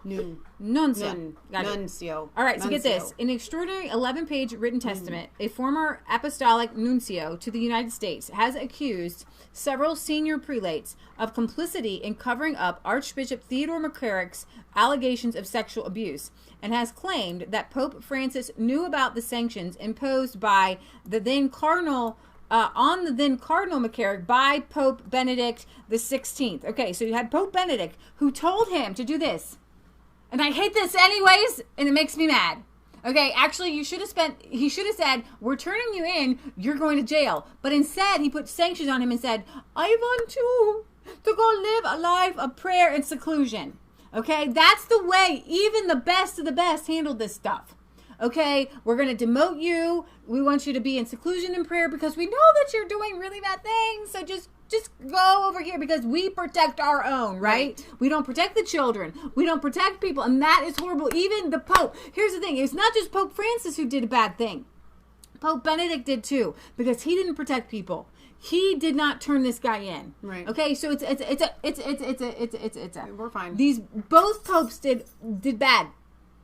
Okay, both popes did a bad thing, but Pope Francis knew too. Okay, so while Pope Benedict said, go away, stop, Pope Francis brought this dude back in. Okay, so Archbishop Carlo Maria Vigano, 77, who served as the Apostolic Nuncio in Washington D.C. from 2011 to 2016, said that in the late 2000s, Benedict had imposed on Cardinal McCarrick sanctions similar to those now imposed on him by Pope Francis, and that Vigano, I think, personally told Pope Francis about the sanctions in 2013. Archbishop Vigano said in his written statement, simultaneously released to the Register and to other media, and you can read the full text, that Pope Francis continued to cover for McCarrick. And not only did he not take into account the sanctions that Pope Benedict had imposed on him, but also made McCarrick his trusted counselor. Vigano said that the former archbishops of Washington advised the Pope to appoint a number of bishops to the United States, including Cardinals Blase Kupik of Chicago and another guy. Archbishop Vigano, the guy who's writing this statement, who said his conscience dictates that the truth be known, as the corruption has reached the very top of the church's hierarchy, ended his testimony by calling on Pope Francis and all those implicated in the cover-up of Archbishop McCarrick abuse to resign. Boom! He's telling the Pope that he is not hearing from God, he is not the voice of God, and you need to move. Get out the way. Move, Pope. Get out the way! Get out the way! Get out the way! I'm sorry. I really shouldn't have done that. No, you should have. So on June 20th, Vatican Secretary of State Cardinal Pietro Parolin, on the order of Pope Francis, prohibited former Cardinal McCarrick from public ministry. Get the... You're ridiculous. Okay, after an investigation by the New York Archdiocese found an accusation of sexual abuse of a minor was credible and substantiated. This was real deal. Yes. This was real deal. But they said, basically, all they did was prohibit him from public ministry. They didn't send him to jail. What is with this? At the same time, the public learned that the Archdiocese of New York and the Diocese of Machian in New Jersey, I don't know how to say that, had received 3 accusations of sexual misconduct involving adults against McCarrick. Since then, media reports have written of victims of the abuse spanning decades, include a teenage boy, 3 young priests or seminarians, and a man now in his 60s who alleged McCarrick abused him from the age of 11. Okay, so I can kind of get a seclusion thing if there's 2 priests who just do something together. Sure. Okay? Obviously no criminal charges there, 2 adults, whatever. I don't think they should be priests anymore. No, they should have to be stripped of everything. You're down to a lay person. Right. But that's what sin is sin, and it's the same thing with adultery, right? But when there's any accusation Jasper, come here. of come here. If there's any accusation, dog, sorry. Come here. Come on, Jasper. Come here. Come on, Jasper. Here she goes. All right, going outside. Accusation of anything against a child, you guys, this is criminal. This has to be okay. The Vatican's out of it. We're giving you over to investigation from police, right? But Vigano, the good guy here, our little hero, wrote that Benedict The Pope later accepted McCarrick's resignation from the College of Cardinals, but Viano wrote that Benedict had much earlier had imposed sanctions on McCarrick, similar to those handed down by Cardinal Parolone. The cardinal was to leave the seminary where he was living, Viano said. He was forbidden to celebrate Mass in public, to participate in public meetings, to give lectures, or to travel, with the obligation of dedicating himself to a life of prayer and penance.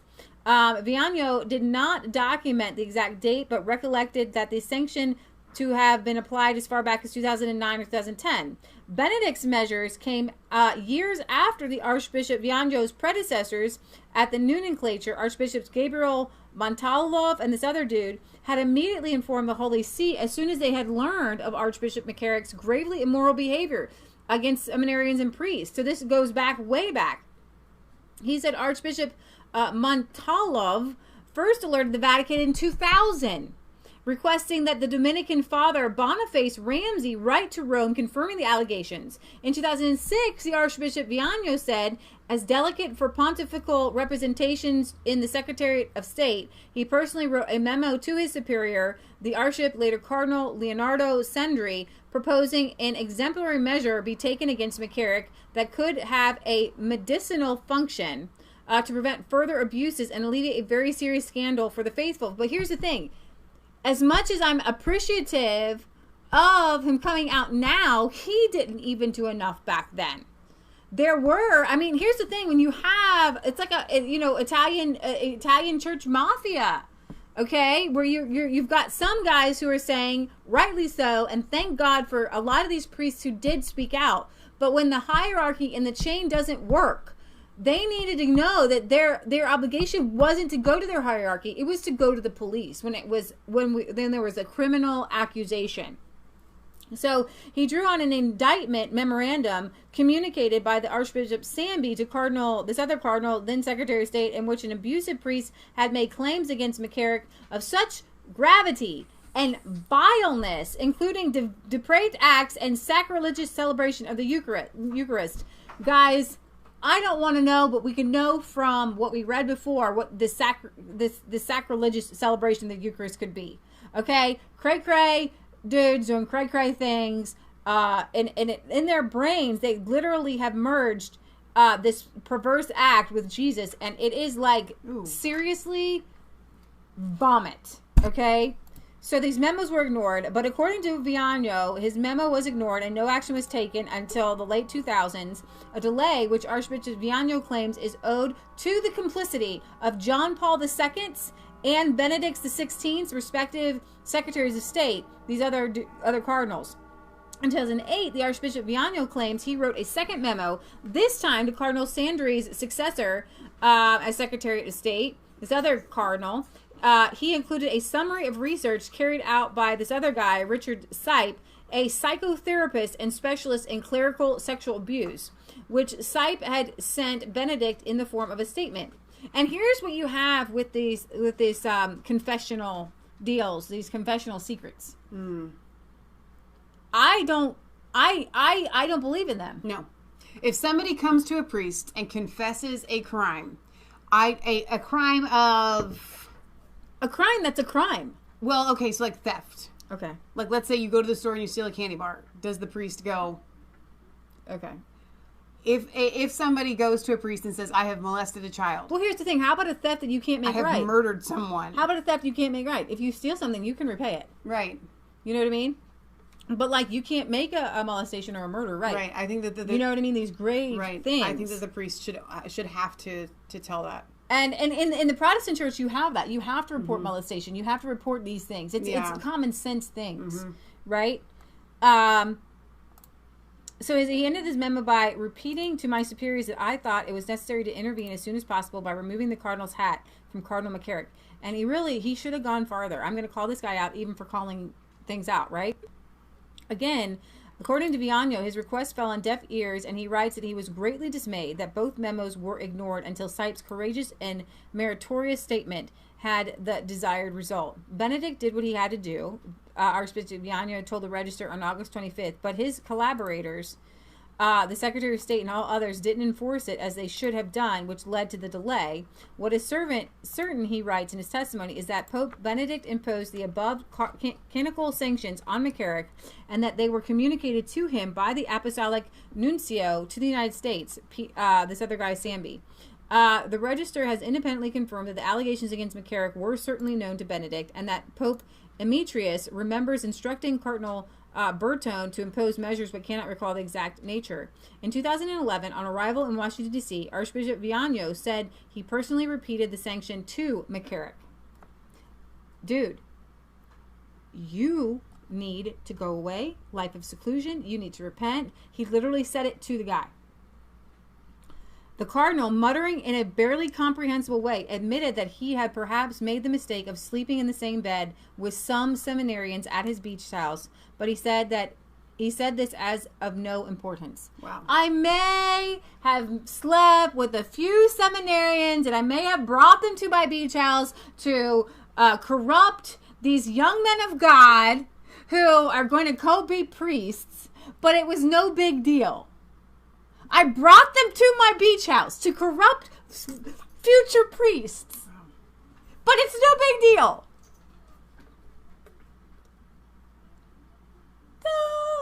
In his written statement, Viano then outlined his understanding of how, despite the allegations against him, McCarrick came to be appointed Archbishop of Washington, D.C. He became the Archbishop of Washington, D.C. That is the thing, you guys. The Archbishop in the United States government area, okay? Seriously, that is how debased these people are. In 2000, and how his misdeeds were covered up, his statement implicates Cardinals Angelo Sandano and some other guys. I don't know who they are. They're just here. You can read their names. He insists various other cardinals and bishops were well aware. Wow. So it's all a huge cover-up. So everybody who knew got to go. Yes. We got to raise up a new priesthood. Yeah, you're going to need married dudes. You're going to need married dudes. You're going to need to allow married dudes. I believe in the Catholic Church, okay? I'm not Catholic. Right. I don't believe I believe there are faithful Catholics. I just like I don't want the Baptist Church to go anywhere. Okay? I don't want the Methodist Church to go anywhere. I want the Methodists to stop allowing gay ministers. I want them to cleanse up the Methodist Church. Right. I want people to seek God in whichever way they want to. If they want to pray to Mary, then you pray to Mary. I don't care. I don't care. Okay? We can talk about it, but I don't believe you're in sin. All right? I believe in the Holy Catholic Church. I believe that they can do their thing, and I believe that there are so many people who are seeking Jesus, and that Jesus said, if they're not against us, then they're for us. Well, and it's not just that, but it is pretty much every denomination has something that I don't want to use the word appeals because that sounds really stupid, but that somebody needs. Yeah. Okay. And so there are the Holy Rollers. People Pentecostal need that. people, right. People need the Methodist. They need the Baptist. They need all of these different denominations ways to express their love for Jesus. And I'm not here holier than thou saying the way you express your love for Jesus is better than the way I express my love for Jesus, because Jesus is all about just Jesus, right? And we can I got friends who are like Hebrew roots, and they don't believe in eating pork, and I eat pork, right? Right. And I see a difference in that, and we can debate that. We had friends over. We had a Baptist, a Catholic, 2 Hebrew roots people, like Jewish Christian people, and Pentecostal people. We had a room, and these were friends, and we loved each other because we came together because on the basis of everything, right, we love God and we love people. Yeah. Okay? And that's what matters. And so when I see something happening in any denomination, our job is to rush in with our brothers and sisters and to get that major evil corruption out. Right. Because it's like a fire. Right. We all have to go in and help put out the fire. Let's imagine this was happening in a real church building. We would do this. Because the people who are being hurt are Christians, and they're my brothers and sisters. Exactly. And that's why we have to clean it up. And we're from a Pentecostal holy roller type background. That's where I went to church. And our main thing of corruption was using things for money. And using people for money. And we call that out, and we lived that. We lived calling that out. We came out of that. And if you need to leave the Catholic Church because of this, then you need to leave the Catholic Church. Okay? Then whatever you need to do. I left that denomination, but they're still my friends, and I still share their stuff, and they have good sermons and things like that. I don't discount I don't throw out the baby with the bathwater. Right. If you throw out the whole Catholic Church because there's priests that are doing bad things, you're no better than the priests doing the bad things. Exactly. Okay, so yes. Good point. T.A. Stingbat says, I also need to educate children for their protection. I think that's really important, unfortunately, in today's society. When we were kids, our mom made sure that she spoke to us about all of that stuff. If anybody tries to come to you, it really freaked me out, and it kind of harmed me as a child. I'm not going to lie, but it was far more necessary for her to do that for my protection, because I was then, as a little child, on guard and wary of strangers, and I knew what was appropriate and what was not appropriate. And I think that it is very important to have these conversations with your children. So you have all these top dudes, all these cardinals. You can only, here's the thing, I believe that every cardinal or bishop or archbishop or anybody in the hierarchy who knew about abuse and covered it up has got to go. Yeah. And you're going to have to start bringing up laymen. Yeah. You're going to have to start bringing up people in the ranks to fill your ranks who may not know. And it's better if they don't know the whole hierarchy stuff. And it's better if they don't know this is how you do this and this is how you do this. And just go back to loving Jesus. Go back to the original church. Love Jesus. And if you want to teach them how to do some of the things, that's fine. But these guys have got to go. I myself brought up the subject with Cardinal Wuerl. This guy is really bad news. He was in the Pittsburgh deal on several occasions, and I certainly didn't need to go into detail because it was immediately clear to me that he was fully aware of it. Ed McFadden, a spokesman for the Archdiocese of Washington, told CNA, the Catholic News Association, I believe, that Wuerl categorically denies having been informed that McCarrick's ministry had been restricted by the Vatican. So somebody's lying. The second half of Viano's testimony primarily deals with what Pope Francis knew about McCarrick and how he acted. He recalled meeting Cardinal McCarrick in June 2013 at the Pope's Domus Sanctae Marthia residence, during which McCarrick told him, in a tone somewhat between ambiguous and triumphant, that the Pope received me yesterday. Tomorrow I am going to China. The implication being that Francis had lifted the travel ban placed on him by Benedict. Further evidence of this can be seen in his interview McCarrick gave the National Catholic Reporter in 2014. At a private meeting a few days later, Archbishop Viano said the Pope asked him, "What is Cardinal McCarrick like?" To which the Archbishop replied, "He corrupted generations of seminarians and priests, and Pope Benedict ordered him to withdraw to a life of prayer and penance." The former nuncio said he believes the Pope's purpose in asking him was to find out if I was an ally of McCarrick or not. Wow. This Pope, he's evil. We've known that he's evil. Mm-hmm. He is a communist to the core. He literally said that climate change is the worst thing that the world is facing today. And we know that there are way more evils in the earth than that. So he said that it was clear that from the time of Pope Francis' election, that McCarrick, now free from all constraints, had felt free to travel continuously and give lectures and interviews. Moreover, he added, McCarrick had become the kingmaker for appointments in the Curia and the United States. So you have this guy who's so evil and so corrupt, who is debased, literally probably possessed by Satan. Oh my gosh! Making appointments in the United States. Yeah. So this is how the abuse. So are you cool with my thing? Are you cool with what I do? You know what I do because everybody knows what I do. If you're cool with it, then I'll point you in the United States. No. So that is how these things continue, right? He was the kingmaker in the United States, and Pope Francis put him there. Pope Francis is led by the devil himself.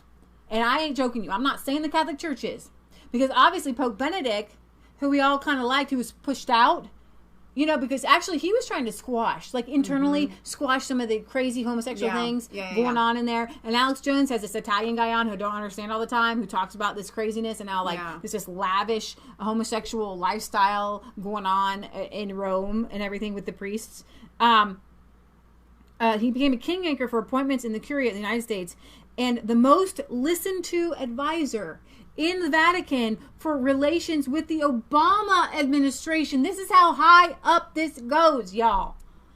Obama administration is working with the devil Well, we knew that. In the Catholic Church, though. Right. Working with the devil in Hamas, the devil in Carr. The devil is working, and that is why this is all connected to Trump. This is all connected with getting out, you guys, under Trump. The pedophile networks that have been exposed. Yes. Even in the Catholic Church. Because Obama was helping keeping this under wraps. Right. But because of Trump being president, I'm not saying that Trump is helping undo this stuff, but there's something that has been lifted so that some of the corruption can come out. Right. Some of the corruption can become. But there was literally, Pope Francis used this pedophile, purposefully used him as his liaison to Obama.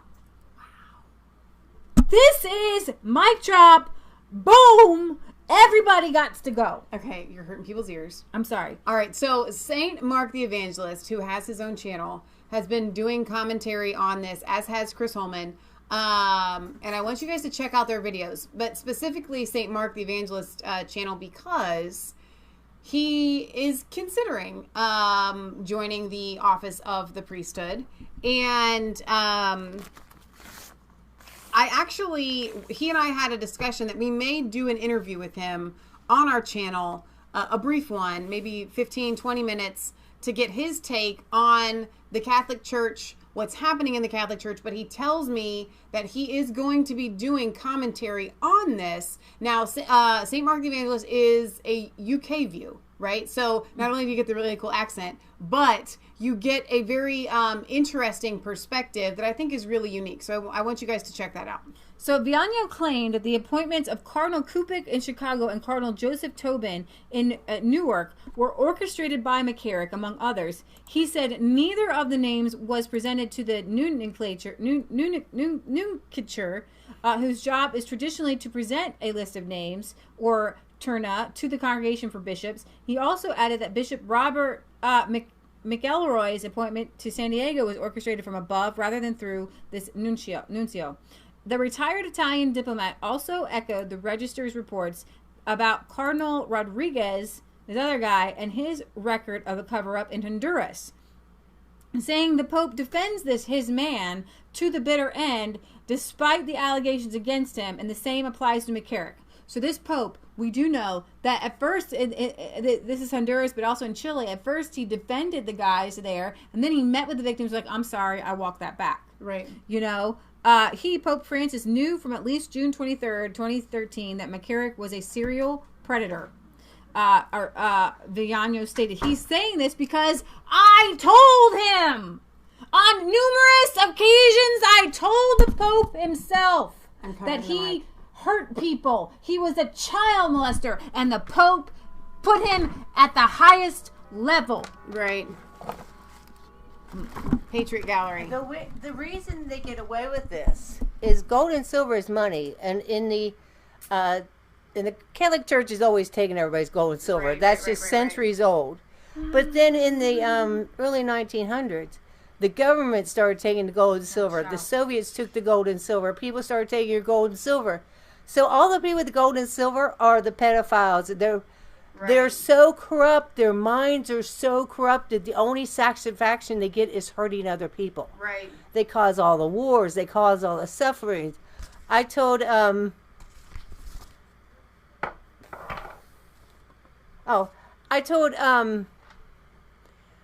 oh shoot, I lost my train of thought. Sorry. Anyways, I wrote a new blog. Great. It's on Isaiah 58. Ministries. And basically, if we could cut half the crime, 95% of the crime, just by getting our gold and silver back and making men use gold and silver. Because now that they took all the gold and silver, all they do is the people have all the gold and silver, they print all the dollars. Right. They buy all the politicians. They buy all the police. They buy all the armies. And so they're the pedophiles, and they have all the gold and silver. So we need to get our gold and silver back, destroy this fiat, and then if you pay a police officer, if you pay a soldier, you have to pay them in gold and silver. Yeah. It's going to limit corruption all over the place because we don't have governments right now. So my mom makes a really good point, because You can't buy off governments with gold and silver because you're going to be like lugging that heavy stuff. I mean, seriously, you can't buy off politicians. You can't buy off popes. You can't buy off all of these world leaders if you're, using what we call real money. It is the fiat currency that makes this level. We've always had a corruption. It makes this level of corruption possible. I'm going to finish this up because this is the best. This is the kind of the condensing everything. All right, so just real quick, somebody just said today there's 7.6 million people in the world, and you spread out all the gold. You mean billion? You mean billion. You spread out all the gold, silver amongst the people. You're not going to have enough to buy people off that's going to tempt them, because if you do take a bribe at most governments, you get killed, murdered, and you can't pay somebody enough. But in today's world, you give them a couple millions. They're willing to risk their lives. Very true. But if you give them like 30 pieces of silver, like with Judas, right? Judas had to be filled with the devil to take that bribe. I mean, it wasn't worth it. Right. That's true. All right. So here's where the rubber meets the road. McCarrick says the Pope Francis knew at least from June 23rd, 2013, that McCarrick was a serial predator. And although he knew he was a corrupt man, he covered him to the bitter end. It was only when the Pope was forced to report the abuse of a minor, again on the basis of media attention, that he took action regarding McCarrick to save his image in the media. The former U.S. nuncio wrote that Pope Francis is abdicating the mandate which Christ gave to Peter to confirm the brethren, and urged him to acknowledge his mistakes. Remember, this is huge because the Pope is supposed to be infallible and can't make mistakes. Mm-hmm. So the only answer is, it's great. I love this. In the Catholic Church, you can get an annulment because God hates divorce. So if you married somebody you weren't supposed to be married to, you can have an annulment. So if you weren't supposed to be Pope, which you weren't supposed to be Pope, right? Then we annul you. And you annul yourself. And you say, I wasn't supposed to be here. All right? Acknowledge your mistakes and to set a good example to cardinals and bishops who covered up McCarrick's abuses, and to resign along with all of them. Right. All of them. In comments to the media August 25th, Viano said his main motivation for writing his testimony now was to stop the suffering of the victims, to prevent new victims, and to protect the church. Only the truth can make her free. He also said he wanted to discharge my conscience in front of God of my responsibilities as a bishop for the universal church, and adding that he is an old man who wanted to present himself to God with a clean conscience. The people of God have the right to know the full truth. I have goosebumps all over me. Also regarding their shepherds, I have goosebumps on my face right now. He said, they have the right to be guided by good shepherds. This is so powerful, you guys. In order to be able to trust them and love them, they have to know them openly in transparency and truth, as they really are. A priest should always be a light on a candle everywhere and for all of them. And that's it. Yeah. He's like, this is why you have to resign, because you're supposed to be shepherding the church. And you didn't. You're supposed to be protecting them. Yeah. And men like him, Viano, who wouldn't harm children, who wanted to protect children, and seminarians. That is corrupt. I don't care if they're 18 or 19 years old. You're corrupting men of God. They're literally, what if you, it would be the same as if like a priest was going over to the nunnery, which we, Skippy told us used to happen down the street in Old Milford. He said the kids made a joke about the local priest. There was a nunnery right across the street. And that at 1 o'clock in the morning, you'd see the priest running across the street. And he wasn't there to go get confessions. So you had the priest doing crazy things with the nun. So I think there would be a greater outcry if you had a priest who was visiting a nunnery and grabbing women from the nunnery and taking the women to the beach house, right? Oh, absolutely. And he had like 3 or 4 women in his bed at the beach, nuns in his bed at the beach house. People would say, "Oh my gosh, that's awful," but because it's homosexuality, it's not that bad. Exactly. It's so weird to me that they think that homosexual, but it's not just homosexuality. We were talking about pedophilia as well, so that's what makes it so horrific. Okay. All right, so we are going to round off our show for the day with a mail call from Britt Baza. Now, all of you know that our dear Grandma Marilyn passed away on the 8th of this month. And he surprised us with, do you want to hold that plaque up? Yeah, it's so awesome. Hi, Leah and Michelle. Enclosed is the memorial plaque I've engraved for you. I hope it's okay. Just to confirm, this is hand engraved, so no machine used. If you want to fix it with screws, then he tells me how to do that. Again, may I offer my condolences for your grand. Thanks for your entertaining and delivery of some horrible stories over the news issues of the day, and the way you deliver them also. The songs are great. Barry, a.k.a. Britt Baza. So, in loving memory of Grandma Marilyn, forever in our hearts. And then I want to let you know how special I think this is. Actually, in addition to the fact that it really was hand engraved, he sent me pictures of the tools that he uses. But you guys over across the pond, it's so put your date so beautiful backwards. So her date of birth is backwards to us in the United States. But what I love about that is that every time I see it, it reminds me of you guys. It reminds me that we have family across the pond. And I think that that's absolutely beautiful and stunning. It is stunningly beautiful. I mean, like, this is a work of art. Britt has done work for things that have been presented to the Queen, I think.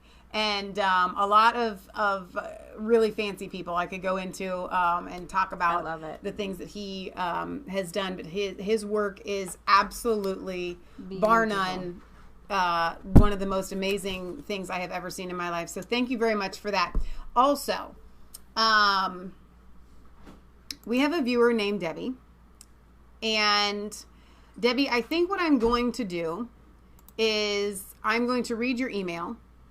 And if it's okay with you, I'm going to wait on showing the design because I am going to accept this. If people offer to send me things, most of the time I just say no. If you want to send it, you can send it. But with this, because this is such a generous offer and I'm very excited about it, I'm going to read it to you. Leah and Michelle, greetings in the wonderful name of our Lord and Savior Jesus Christ. My name is Debbie. I am a subscriber to you and to your YouTube channel. I don't comment. I just listen intently to what you have to say. You are truly a very valuable asset to and for the kingdom of God. I love your strength and boldness and heart to tell the truth. I would like to send you both each this t-shirt. I designed t-shirts and thought you would get a big kick out of this one. Enclosed is an image proof of the t-shirt and a sizing chart. If you would like to see more of my design, here is a link to my Etsy store. I design t-shirts, shower curtains, coffee mugs, cell phones, cases, and throw pillows. I can do custom orders on request. Actually, I think I changed my mind. I am going to show it to you. Now, the first one that she sent, I'm letting Leah see it, but I'm going to show you guys. You know what? I actually can show you.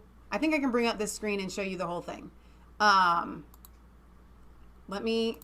me just bring it up because you know what? I thought I could keep a secret, but I can't. I really can't keep it now that I'm reading the email. But can't you show? Are you gonna give them a link to her? I'm going to give a link to her Etsy store. Everybody needs that.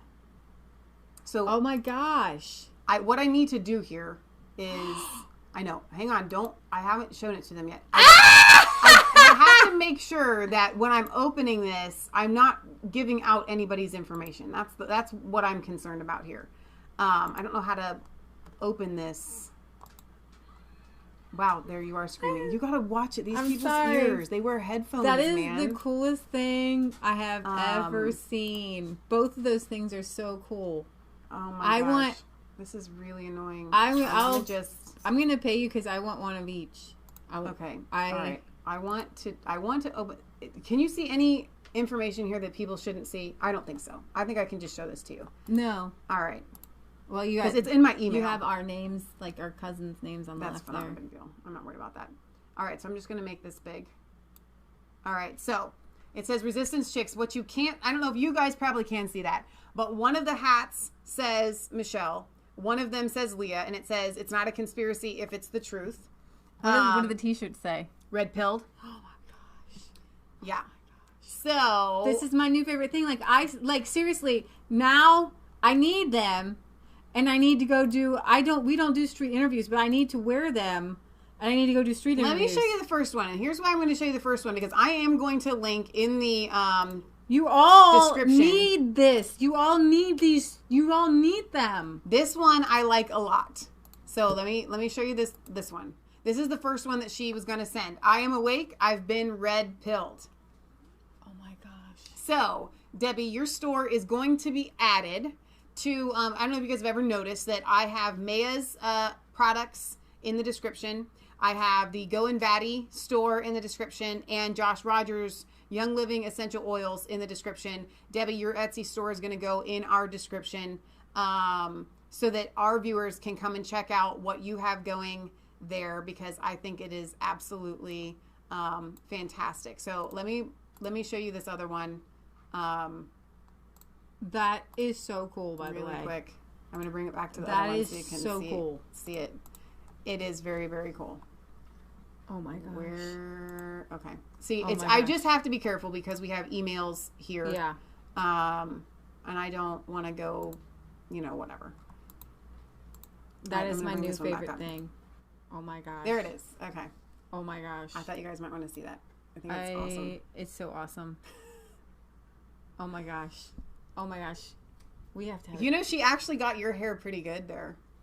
I think everybody's I think we have to have like a t-shirt giveaway or something. We have to. What we'll have to do is buy a shirt from Debbie and do a giveaway. And that's absolutely what we will be doing. Because I definitely want to do that.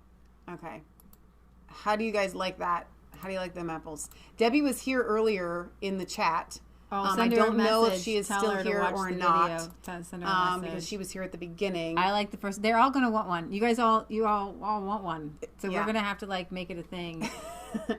Oh my gosh. All right. So we will make it so that you guys can get them. You don't have to get. Here's the deal. You don't have to get the Leah Michelle ones. The red-pilled one that she sent first says, I want the one that says Bacon Love Rules. You can just get that red-pilled one. And I'm sure she has swords. Shirts for all moderators. A lot of.